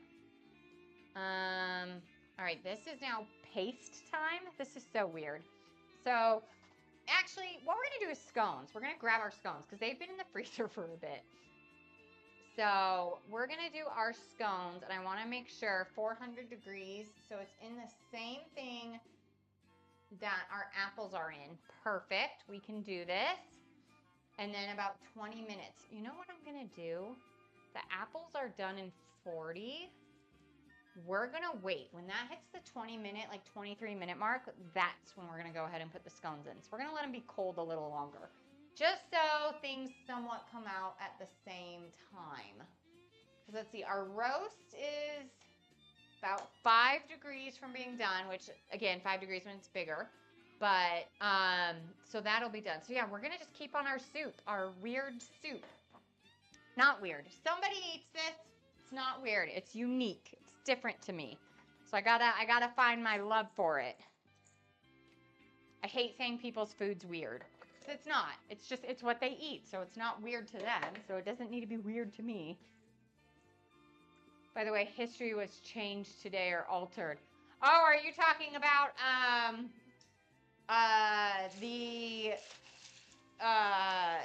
not running for president? Yeah, I don't think that's ever happened before. All right, so here we go. This is gonna be weird. I have to reread this like 500 times. Add the stock and stir it. Okay, so we're gonna add the stock to this, which it kind of is like, I don't know why I rinsed that. I don't need it yet. But it's kind of like you gotta put it in, and then if it doesn't go through your strainer enough, you put more in. So it's kind of weird. What up? Just another can of mom. So what did you miss? Well, we still got the pork. It's still cooking. We've got baked apples in the oven. In 20 minutes, we're going to put scones in the oven. I'm making our white soup right now, which is a very unique and weird thing. I think what I'm going to do is, yeah, I think that's it. I think we're at this weird part of my soup that we had to take almond and bread, put beef stock in it, and now I'm gonna have to strain it, which again, so different and unique. Strain it into a bowl as best as I can to get it all out. So, and then we add yolk, heavy cream, milk. Yeah, but first we have this part. This is gonna take a minute. So, okay, this is really unique. I wonder if this is almost like a roux from back in the day. You know? I definitely did not add enough. Hold on. Like a thickening agent. Oysters Rockefeller was a popular dish. Oh, Top Dog would love that. He is Mr. Oyster. He is Mr. Oyster. Oh, it happened when Lyndon Johnson bowed out. Okay. I didn't know if there was somebody else. It was supposed to be the first since 1956. Oh, okay. All right. Here we go. Guys, this is so... I'm going to put this on the stove because I want to show you guys what I'm having to do. Like, so this is the bread. and almonds that we made it into a paste. And you gotta just like keep pushing it. It doesn't say I have to like get all this in there, because there's definitely no way I can. There's still some bigger pieces. But what's happening is it's coming in here, and it's definitely, it kind of looks like foggy broth, like it's not clear. So this is where we're gonna live for a minute, everyone. This is what we're gonna be doing as I work my way through this, because the soup itself is supposed to be super smooth, which is why we didn't really do anything crazy. Oh, this is so weird. Has anyone ever made soup like this? Oh, it was Eisenhower and Stevenson. Okay. You guys are good at you're looking up your history. I honestly, from school, I learned it to pass the tests, and then I got rid of it. Like, I learned that in school. That's basically you're just memorizing. Okay, so they said when it gets to this point that it's like, oh, nothing is really pushing through anymore, which we're really not. We're going to add some more broth. Just to kind of get it wet again and break it down even more. And it doesn't say that we have to like get through all of this. We've gotten through about half. I'll tell you guys that much. It makes me think, though, this is like a roux from back in the day. And if you're wondering what a roux is, it's equal parts flour and melted butter. And it is a thickening agent that you can use. It's so good. And if you like cook with it before you put it into a sauce or a dish, you can like kind of make it nutty. So that's why I'm thinking they added almonds. So you kind of get this nutty feel, and then it's bread, which naturally is going to be thickening to anything. So I wonder if this is like how they would make a roux back in the day. It makes sense to me. Ooh, okay, our roast is done. Give me a second, guys. I'm going to pull this out and let it chill and relax for a little bit. Okay, give me 1 second. I know you guys are in stove view. You guys are going to see our lovely pork loin roast here, though. Look at that good looking roast. I'm actually going to turn this to 400 as well. Oops. Because then we can make our, oh no, I'm going to, yeah. Y'all, I'm going crazy here. Okay. So I'm going to really quickly do one more little basting here. See if I can help. Right? Just another can of mom. That's what I thought too. Was like, it's got to be how it's done. From back in the day. So we're just going to kind of baste this while it's relaxing. And again, this was a pretty simple roast to make. But again, let your meats, let them chill for sure.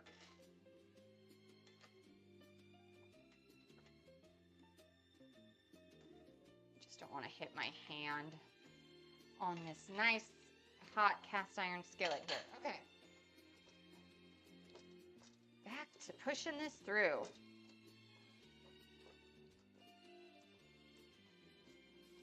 Okay, we're gonna add a little bit more stock to this. I almost think it'd be good, like, if you were still doing it this way, you could almost put it in a cheesecloth and like scrunch it out.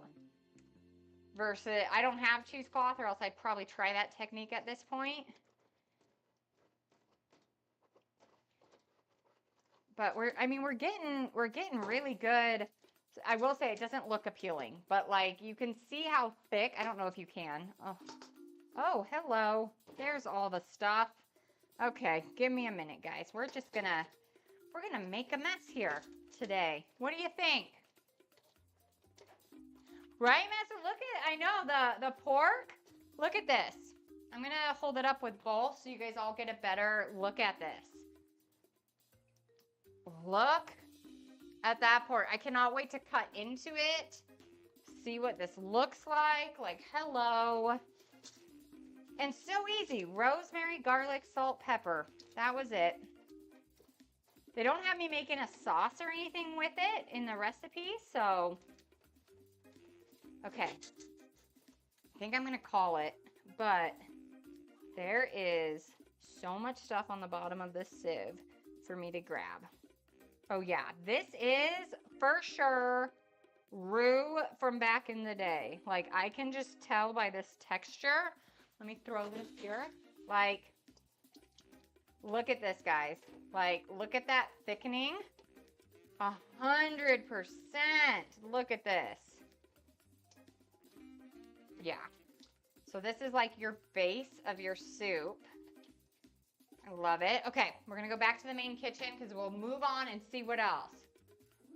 Yeah, parchment paper might help as well. Just to kind of, like, so you're not having to scrape it. Maybe I'll try that just for a second. Let me grab some parchment paper. Kind of spread it out a little bit. And then we'll grab some parchment. I actually have, like, some cake ones that fit perfectly. Oh, yeah. Look at that.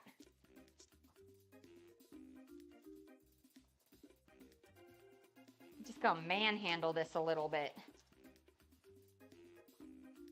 Yeah, that definitely helped even more. Like, I don't know if you guys can see all of this, like, coming off.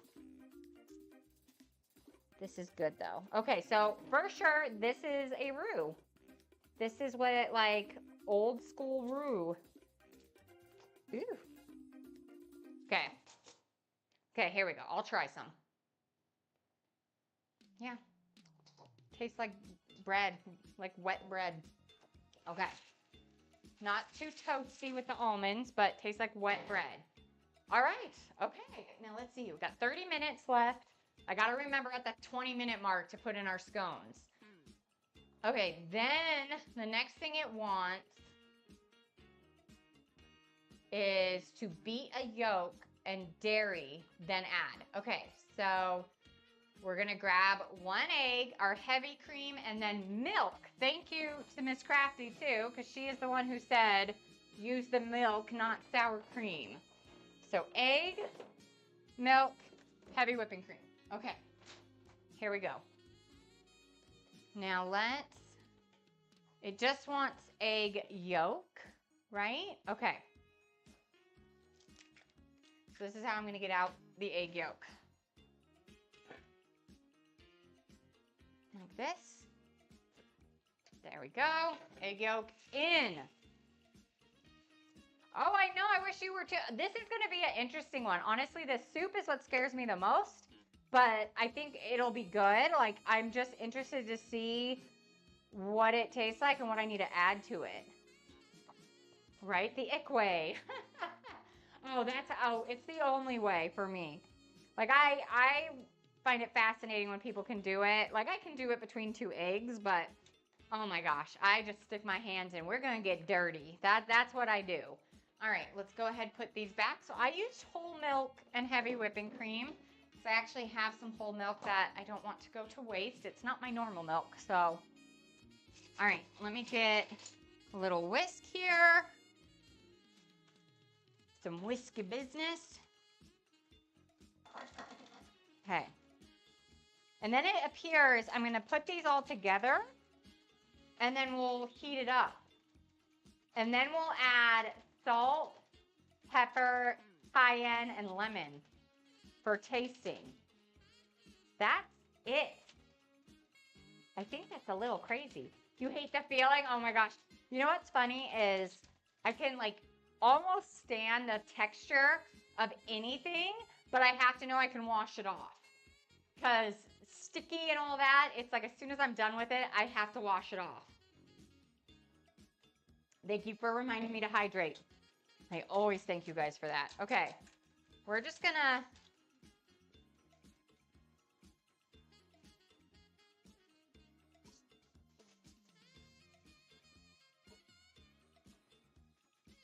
Okay.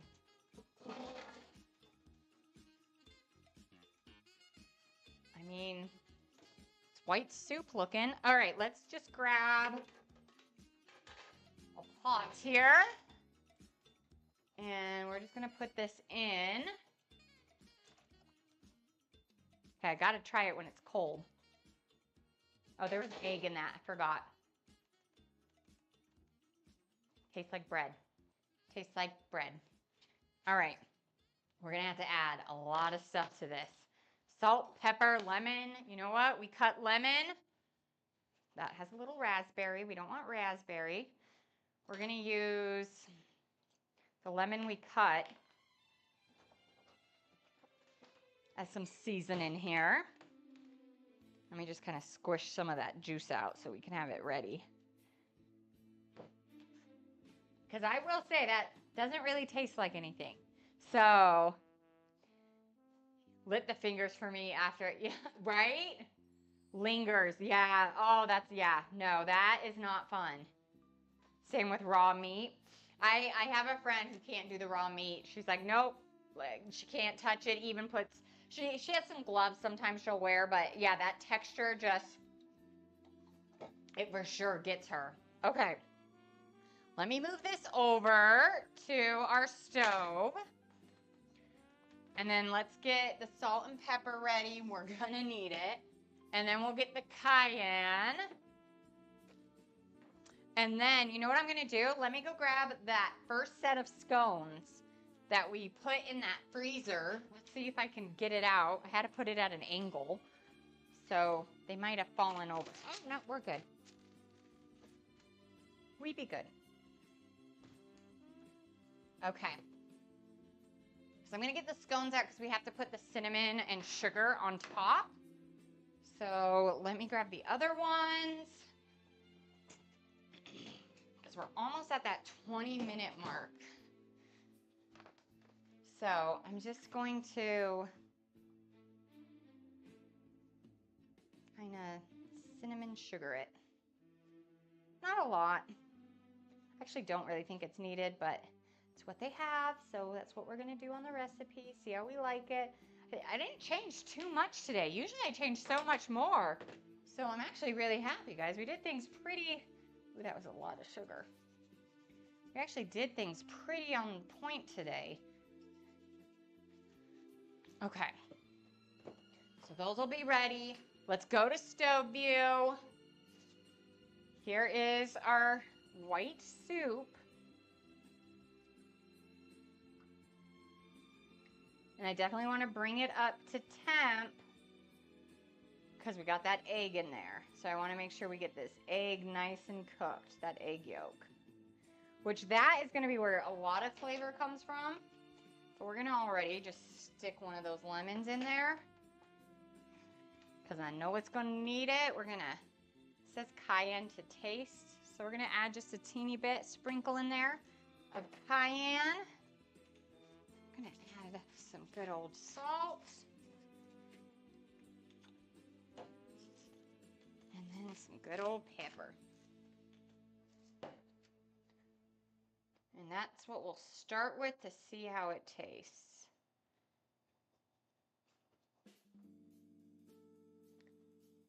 And like I said, this was like the one thing someone like somewhat mentioned in the books. Okay, well that's actually kind of dang good.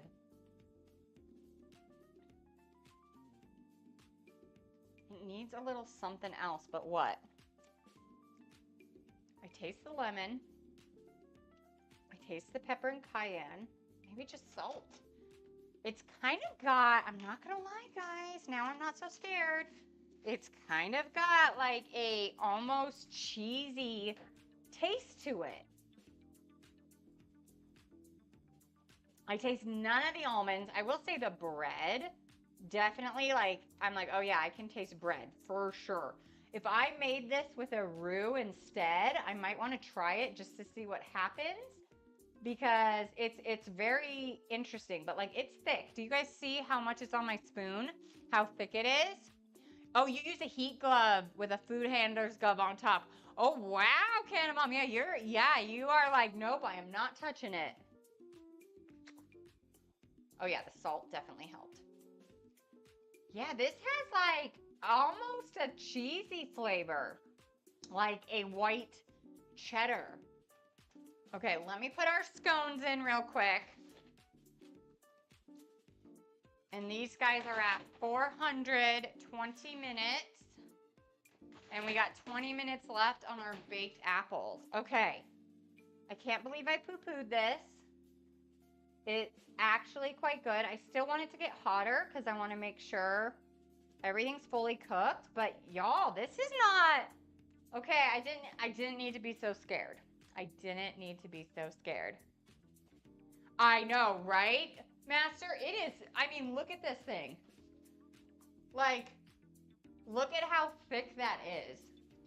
Just the bread and broth, it's kind of crazy. All right, let's set up to cut our pork and have some of our soup. What do y'all think? All right. It's not as pretty as Jedi's, but we got this. We got this going. And you know what? I figure too, like how much more? Okay, the beef broth's good, so I'm gonna put that away real quick. But yeah, let's cut into this pork. It's been sitting now for like 10 minutes or so. So I think we're good to cut into him. Sorry, my dishwasher, I just cleaned it today. Or had a whole bunch of stuff in there and all my tongs are in there. All right, and I'll wait till after the ad to cut. I'll be nice. Look at that. Look at this pork.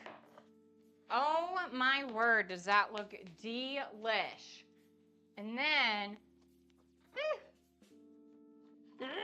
okay, soup. Gotta have our soup cup. All right, and then the soup definitely just started boiling. Somehow it got thicker. Who knows, right? Who knows? All right, so let me try it one more time. Oh my gosh, it's actually really good.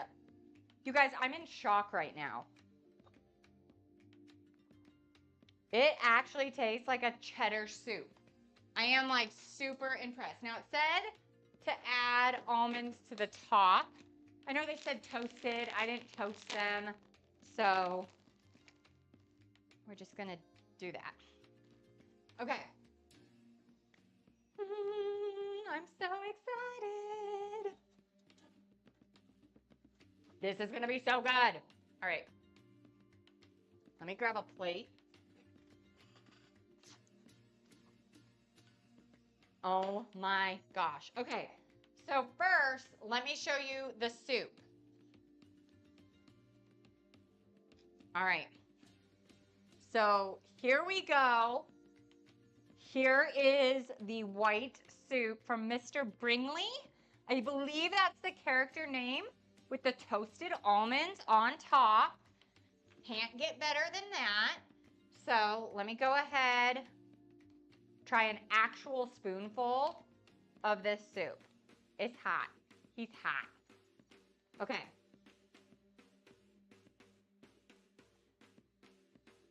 This one's warm.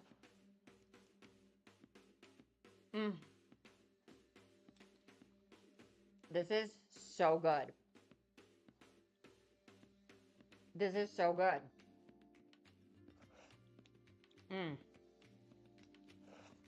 Okay. There is, I'm not kidding you guys. I don't know why. This is so delicious. And it has a like creamy, kind of cheesy. I don't know what it is. I don't know what it is. Oh, thank you for the follow. Oh, I'm going to mess this name up and I'm so sorry. Gigi Manning? I'm sorry if I messed it up, but thank you so much for the follow. Oh my gosh. Okay, this soup is so good. I'm actually really excited to eat this. When I'm done, I'm shocked at how delicious this is. It's so good. I could see you doing so many things to like spice this up, but it's good. But we know what we're here for, guys. Our main event. Look at this beauty. Look at our pork.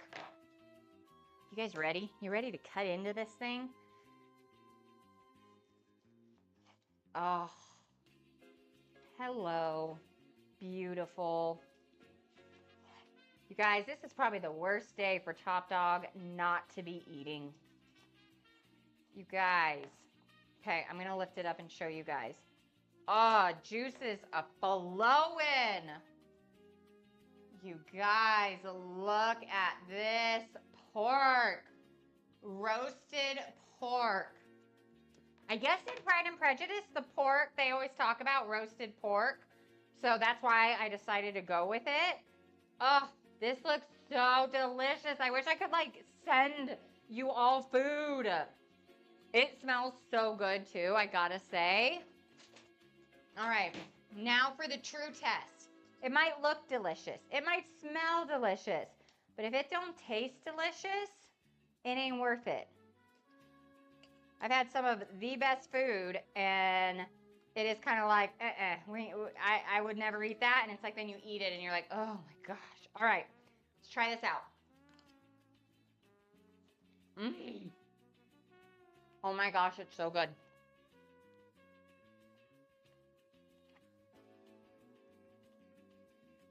This is so good.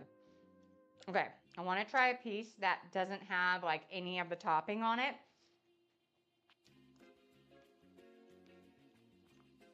Okay, that just tastes like pork.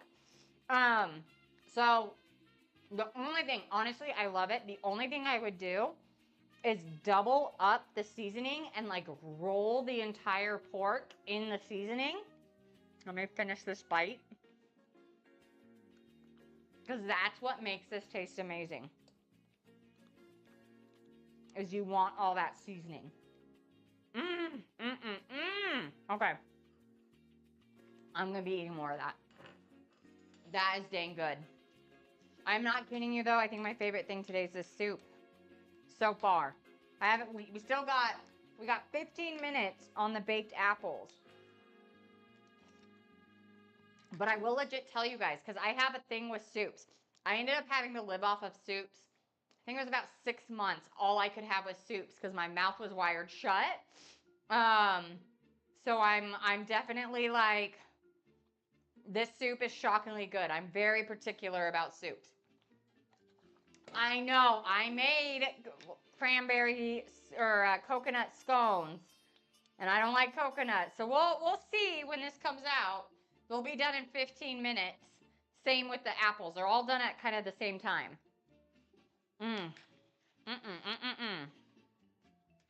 Honestly, you know what would be yummy too? I'm a dipper, by the way. You give me sauces, and I will dip everything. Well, those go great together. Okay. So far, this soup with that roasted pork, All right, we got to make some room, though, because we got hot stuff coming out, and I only have so much room left there. So let me go behind you, and we are going to set up some hot plates that I can transfer some things. Because we gotta transfer this soup. Oh, I'm going to eat this all week. This pork I'm going to eat all week. Oh, so good. I would 100% say, guys, again, recipes linked above. That pork loin, great recipe. The soup, if you don't have time to do the bread and everything else with it, maybe try a roux. I think that would work. What up, Uncle Stinky? How you doing? How's Seattle treating ya? Okay, let's see what else we got here. Let's see. Okay, I'm gonna eat another raspberry. But yeah, you guys, this pork, it was seriously, it's so juicy. It was cooked so well. I'm dripping juice literally on top of the keyboard. It's okay.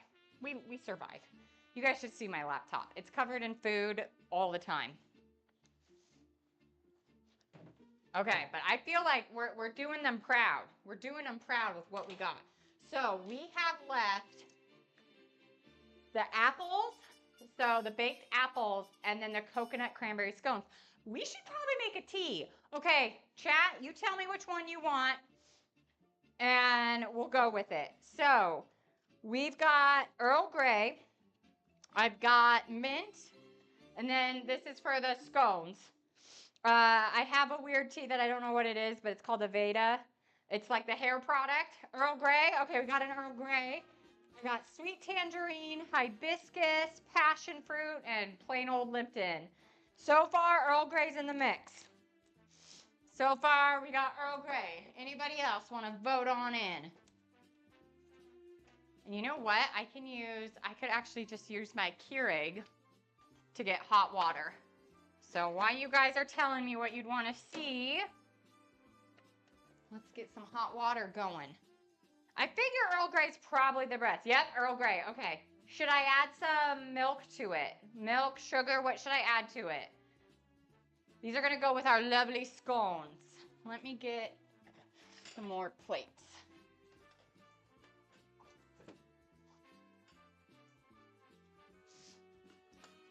And then what do we think? Baked apple. Normally they just have it where we can eat it as is. Should I put it with some ice cream? I do have vanilla ice cream. So we could do that, or I could pour like maple syrup or something on top. They did say you could always do that. But let's go ahead. Ooh, excuse me, guys. This is what happens when I eat too much and too fast. We're getting the water nice and hot. We're going to get our Earl Grey ready. How long do you all steep your teas for? I steep them a very long time, and I've found out that that's not supposed to be the way you do it, but I tend to accidentally leave them in. Honey, are you saying honey in the tea or honey on the baked apples? Or both? All right, let's go ahead. Yeah, and I never know for steeping. It's National Ice Cream Day. It is today? Oh, well, now we're going to have to do ice cream, too, with this. There's no way I can have a baked apple without ice cream. And then maybe honey on top of that. I'm going to use one of my big bowls. I love these things, by the way. You guys, these are giant. These are giant bowls. I usually use them for ramen. But, like, when I'm going to have a dessert, to give you an idea, here's a normal cereal bowl. There you go. There's the difference. These things are from World Market. They always have them. But honestly, when we do ramen soups, because especially if you don't want it to be hot, like super warm for a very long time, you don't fill it up all the way, just semi, and it's got like room to breathe. Baked apples with honey. You never know. You never know. Okay. Let me let my honey come down here. Okay, and then steeping. All right, we're doing good. You guys want to see, this is my like Marie Antoinette mug. Wrong time frame, right? But we're there. It's semi on point. Better than what else do I have mug-wise? I have Minnie Mouse. So it's either this or Minnie Mouse.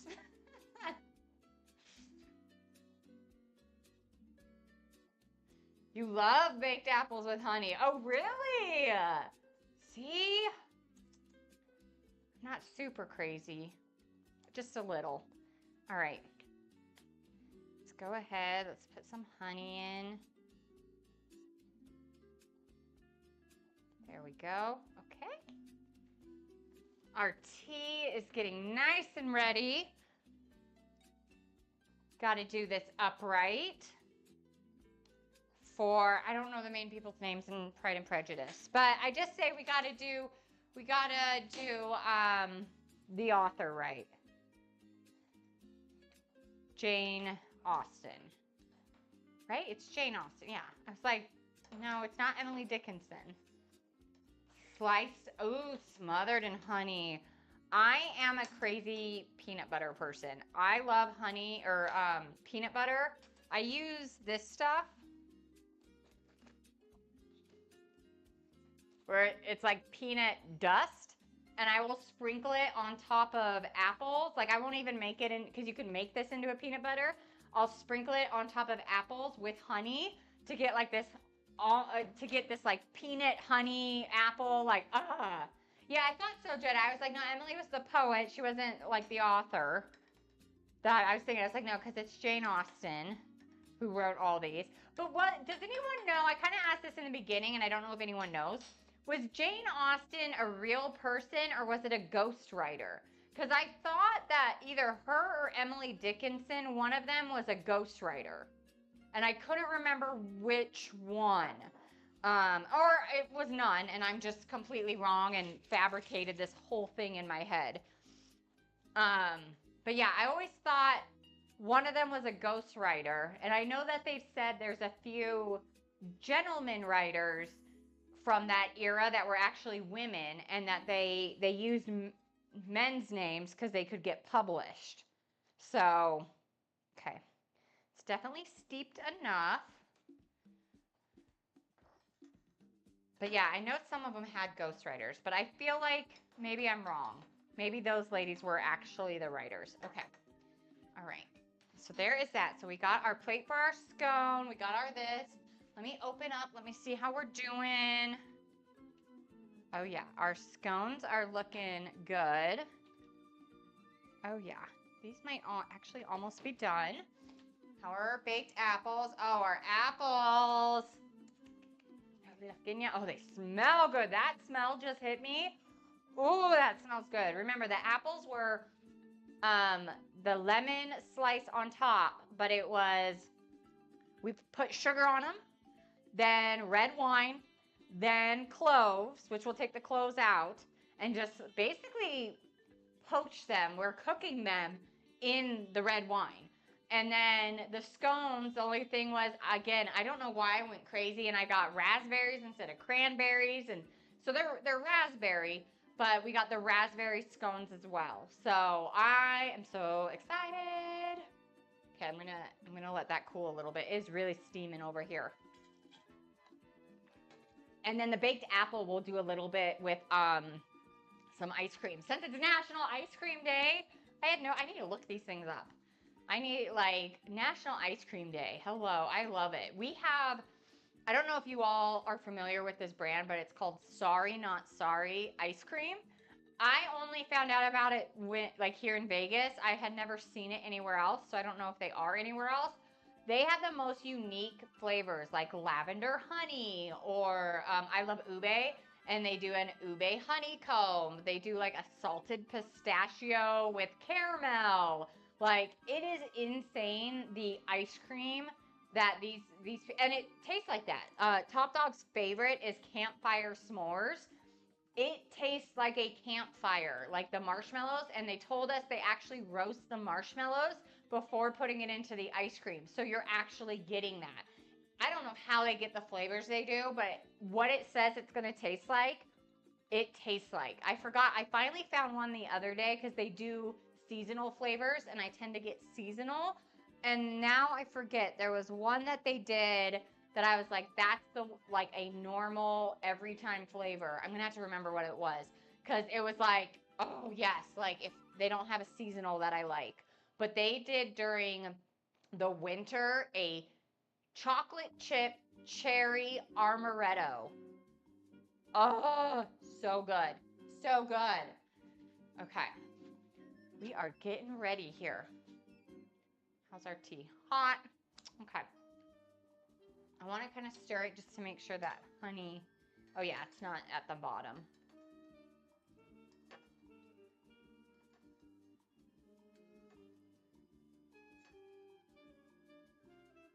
We're doing good today, guys. I can't believe. So we've done the soup, shockingly. It was great. The pork, amazing. Only thing I would change is definitely rolling all the herbs, like double the herbs and spices that they tell you to make, so you can roll your entire pork loin in that. I think that would make a huge difference, because you're gonna get to pieces that don't have all that, and it didn't really like go into it. Like the flavor profile didn't really go into it. But what you could also do if you wanted to, which I think they mentioned you could on the recipe, I just chose not to, is if you get whole garlic cloves and just shove them in the meat, it'll help that process. You just have to pull them out when it's all done, or keep them. Some people will eat the whole garlic clove. So there's definitely got to be something to help get that all the way through. Or you cut your roast maybe in half, and then that way you put half on one side, half on the other, so every piece would have it. That would be the only thing I would change about that recipe. Okay, let's go ahead. We're gonna stove view this so you guys can see. Oh, my scones. All right, our scones are looking good. Oh, yeah. Woo! Nice and hot. Look at these babies. Pretty, pretty scones. So let me set up a heat area for the other, like since I have 2 pans. They actually turned out really good for the fact, now I know scones are sticky, but the fact that this one was super sticky and we had issues, they wanted us to like cut them into shapes. I don't know how they wanted us to do that with it being as sticky as it was. But I'm really, really happy with these turned out great. They're going to look great. Not bad. So let's go ahead and I'm going to just put some on a plate here. Whew. I definitely have to let these cool down though. But look at these. The raspberry, and instead of coconut, I did pecans.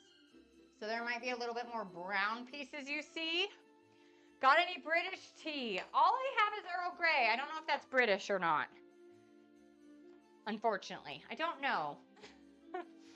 Because the only other ones I've got are, yeah, wait, where are they? They're the Lipton, which that's America. And then I got like Tazos of chamomile, mint, all of that. So I think my only one that could go with that. Yeah, passion fruit. Oh, I didn't know. Earl Grey, it says it's from Italy. Did you guys know that? I didn't know that. It says from Italy. I had no idea. Okay, so now I'm confused. What are some British teas? Master, do you know of any? That tastes good. I'm so impatient. I'm like, it's like I can't touch it. It's hot. And I'm like, let me just have it. Please let me have it.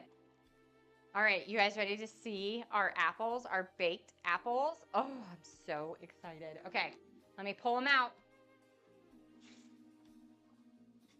Now remember the little crispies on top. That is the lemon that we're going to take off. But oh my gosh.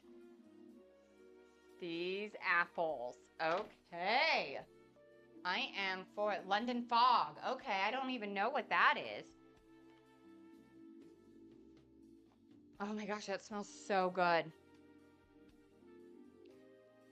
Oh, those suckers are smooshy. Other than herbal teas, all teas are from the same plant. Oh, interesting. Okay. All right, I'm done waiting. Oh my gosh. Here you guys go with these scones. All right. Okay. I don't know if they dip, but.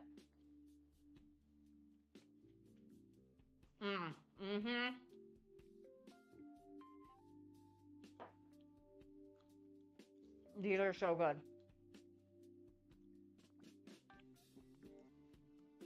These are really good.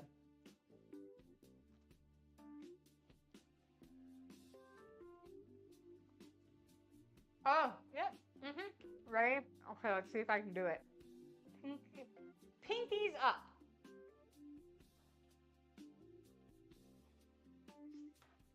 Pinkies up, right?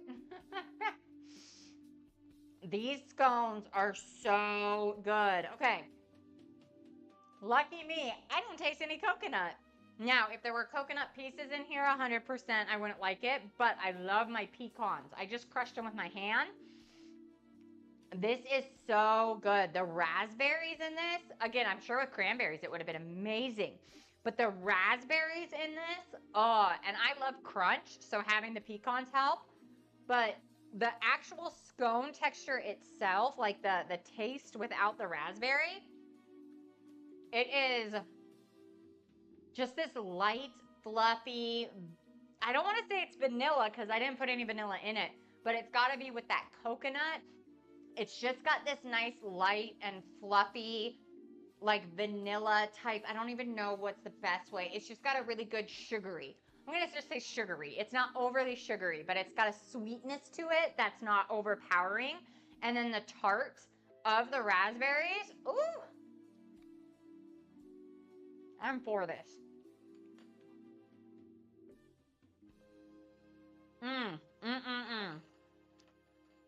All right. Maybe I was born in the wrong era, guys. Everything's turning out really good. Like shockingly yummy. All right, now we're gonna get some ice cream here. I worked really, really hard to churn this ice cream. It's just Tillamook. We're a big Tillamook family. That's the ice cream we really love. And for vanilla, we are a vanilla bean family.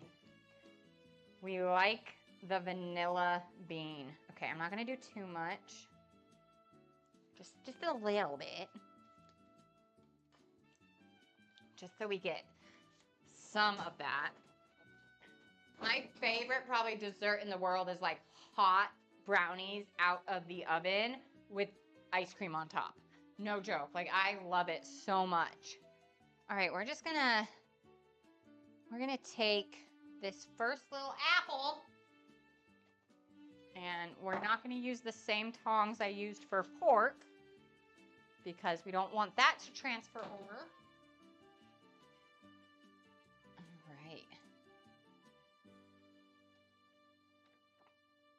So there's definitely the stickiness of the wine from cooking. Like, can you guys see this? Like, look at the hanging down of this from the wine from cooking. Okay, it's like everywhere. It's like little angel hairs everywhere. Okay. It's not too appetizing looking. I'm going to show you guys in stove view. So this is what it looks like, right? I mean, it just looks like a sad little apple that was not picked right away. But flavor, flavor, flavor. I feel like too, like something like this, you could put, they definitely talked about, where is it in the recipe? And I'm going to try it first like this. But they said definitely syrup or anything like pour over.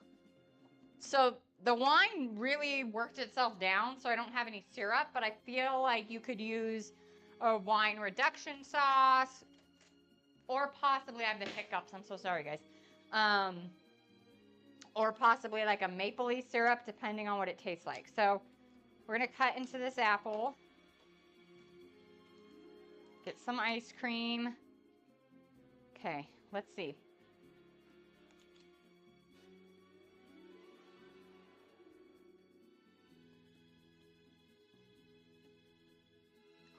It tastes like a crustless apple pie.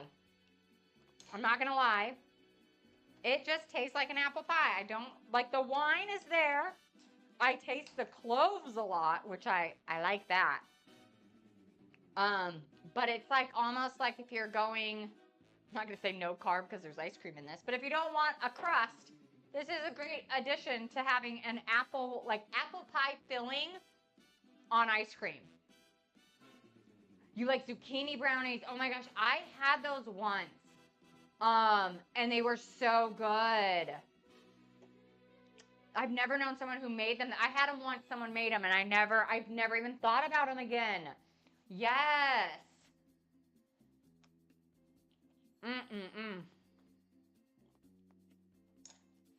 Yeah, I could not eat this without the ice cream. That helps a lot. Now I'm going to try something.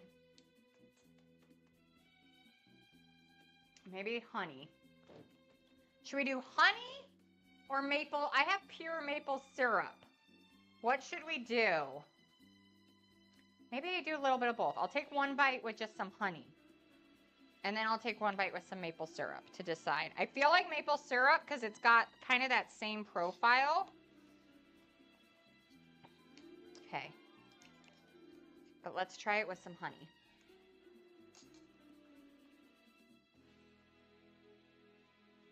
Okay.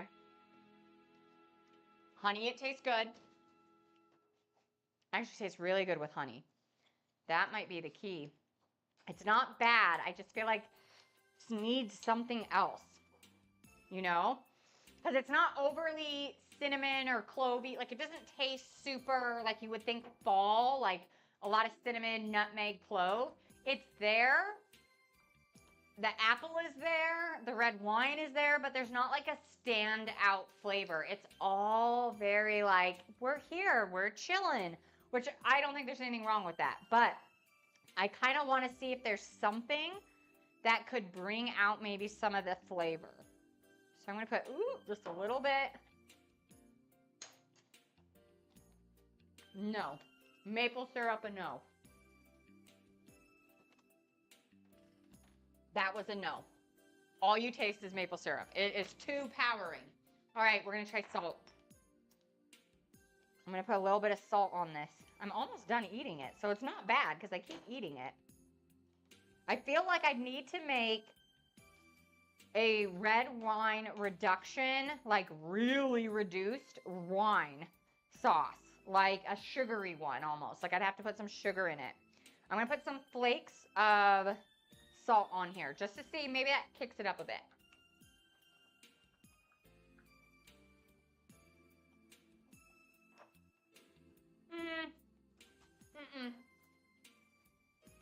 Okay. Almonds. Should we try almonds on it? When I take the skin off, it's becoming a problem. I'm trying to figure out a way how to make, like, it tastes good, but I want something to, like, bang, punch out at me. Okay, I'm gonna try it with some almonds. We're gonna see how this goes. And maybe it's the crunch I'm looking for.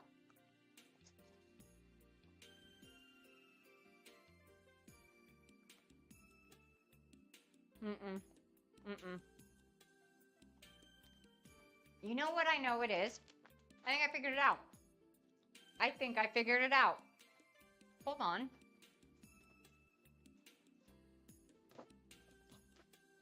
I think I did. I think brown sugar should have been what was used.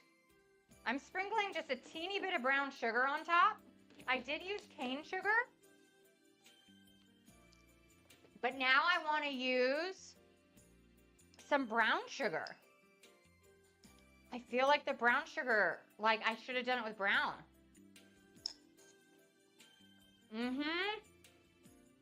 Yup. 100% brown sugar, guys.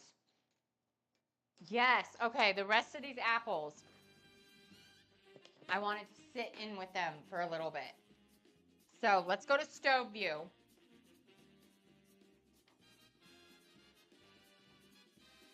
Because we need to add the brown sugar to this. That was key. Okay. Ooh, get all these cloves off. Get the lemon off. It smells delicious. Okay. The key. We figured it out.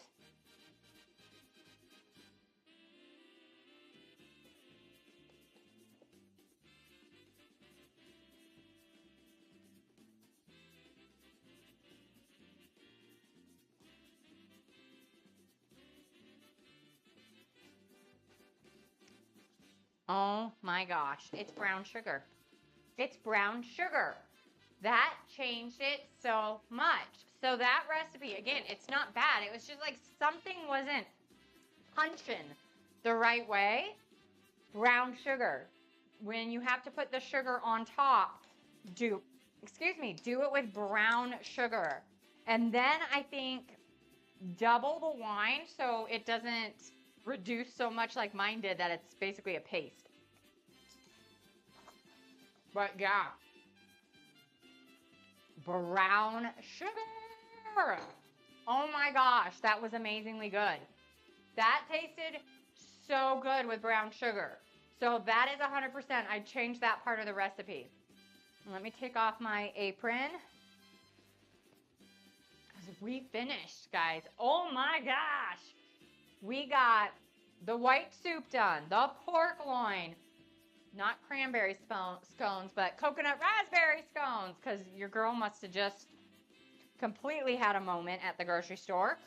And then the baked apples. So I actually loved all the food today. That to me, like there are some things that I'm like, okay, that was good. Shockingly, that soup, shocker how good that was. Your roasted pork loin turned out wonderful. I would just do the entire thing. Yes, master. Brown sugar on the baked apples would have made it so much better. Like I put them on top just so it can kind of melt in a little bit. But that would have made it, even if you do a little bit of that brown sugar too, maybe kind of creme brulee it, a little heat to give it a little bit of a crunch on it, that would be really good too. But then it made the biggest difference. It helped with the flavor profile so much. It gave it that, like I said, everything was like working together. It worked. It just like nothing powed at me to be like, oh, this is like so good until I did the brown sugar. And I double how much wine they say to use. So that way your wine really like you actually get a little bit of a reduced sauce versus mine is just gummy now because of what's happening. Like that's just what it is.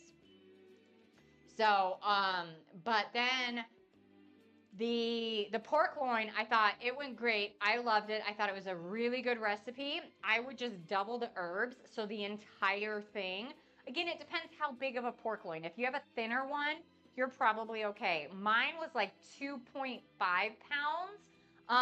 And so it was a bigger boy. So I probably should have doubled it so I could put it under and on top and really make that work. So I think that's fine.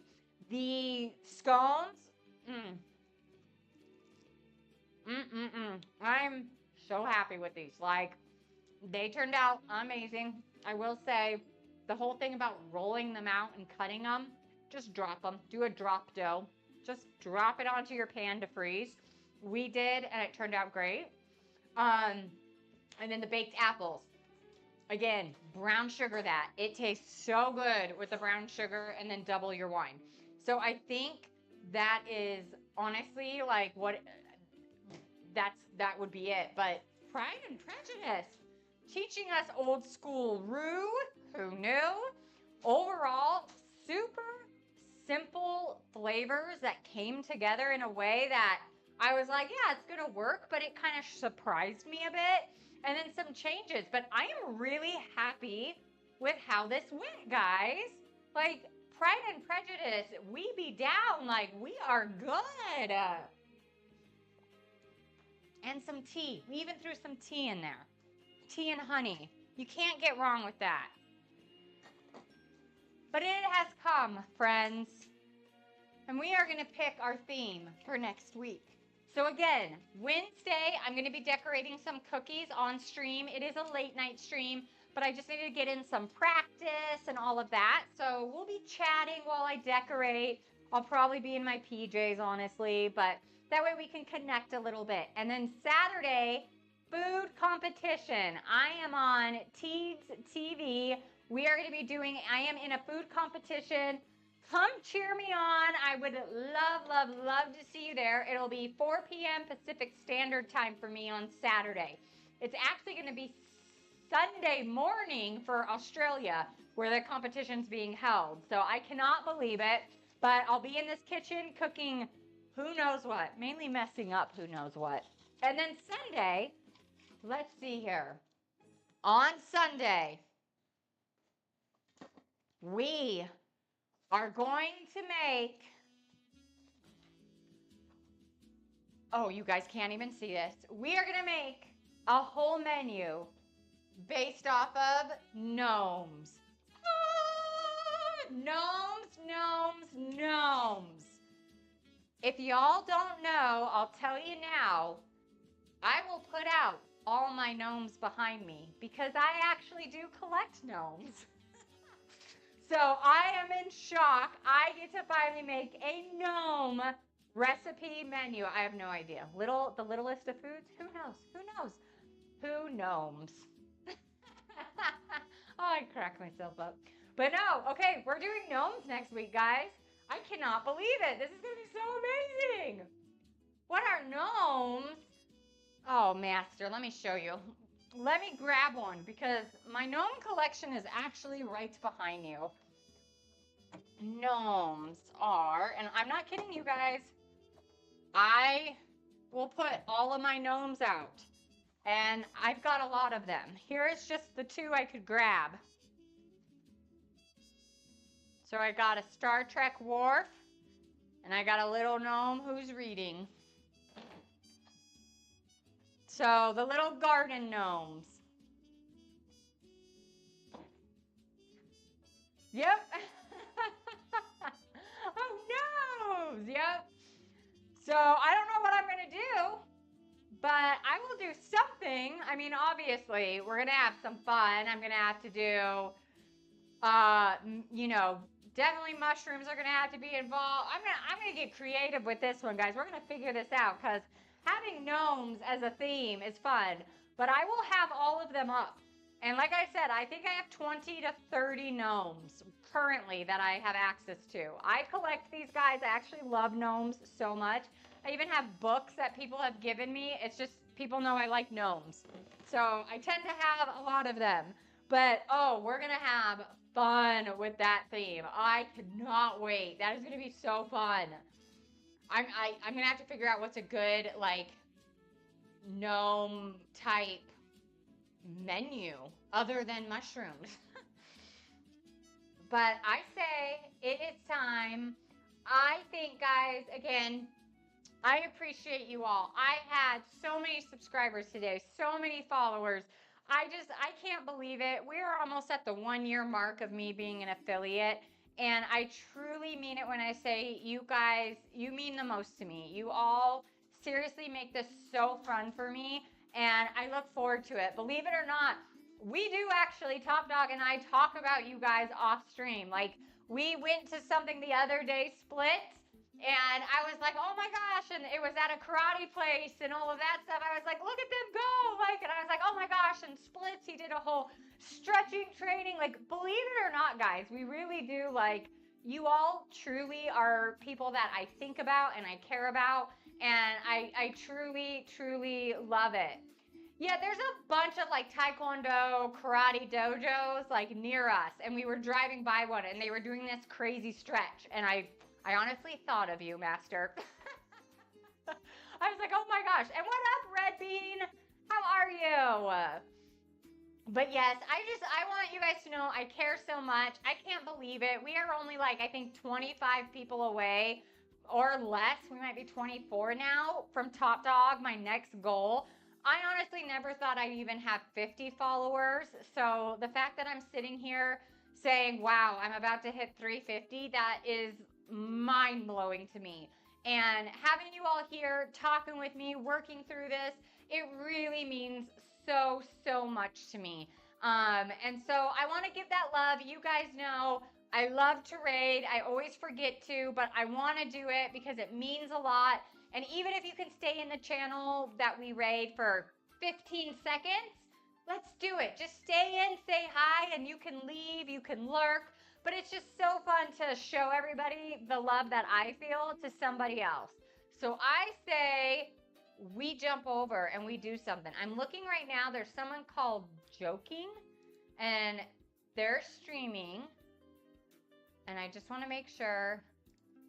Are they in English? Remember the last time, guys? I did crazy stuff where you had to be, it was so locked down.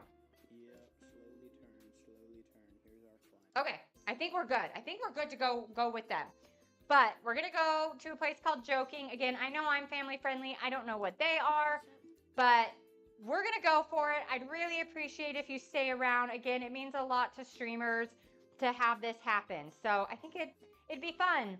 You all have, I know I'm just now ending. If you want though, here, I'll show you guys what we made one more time.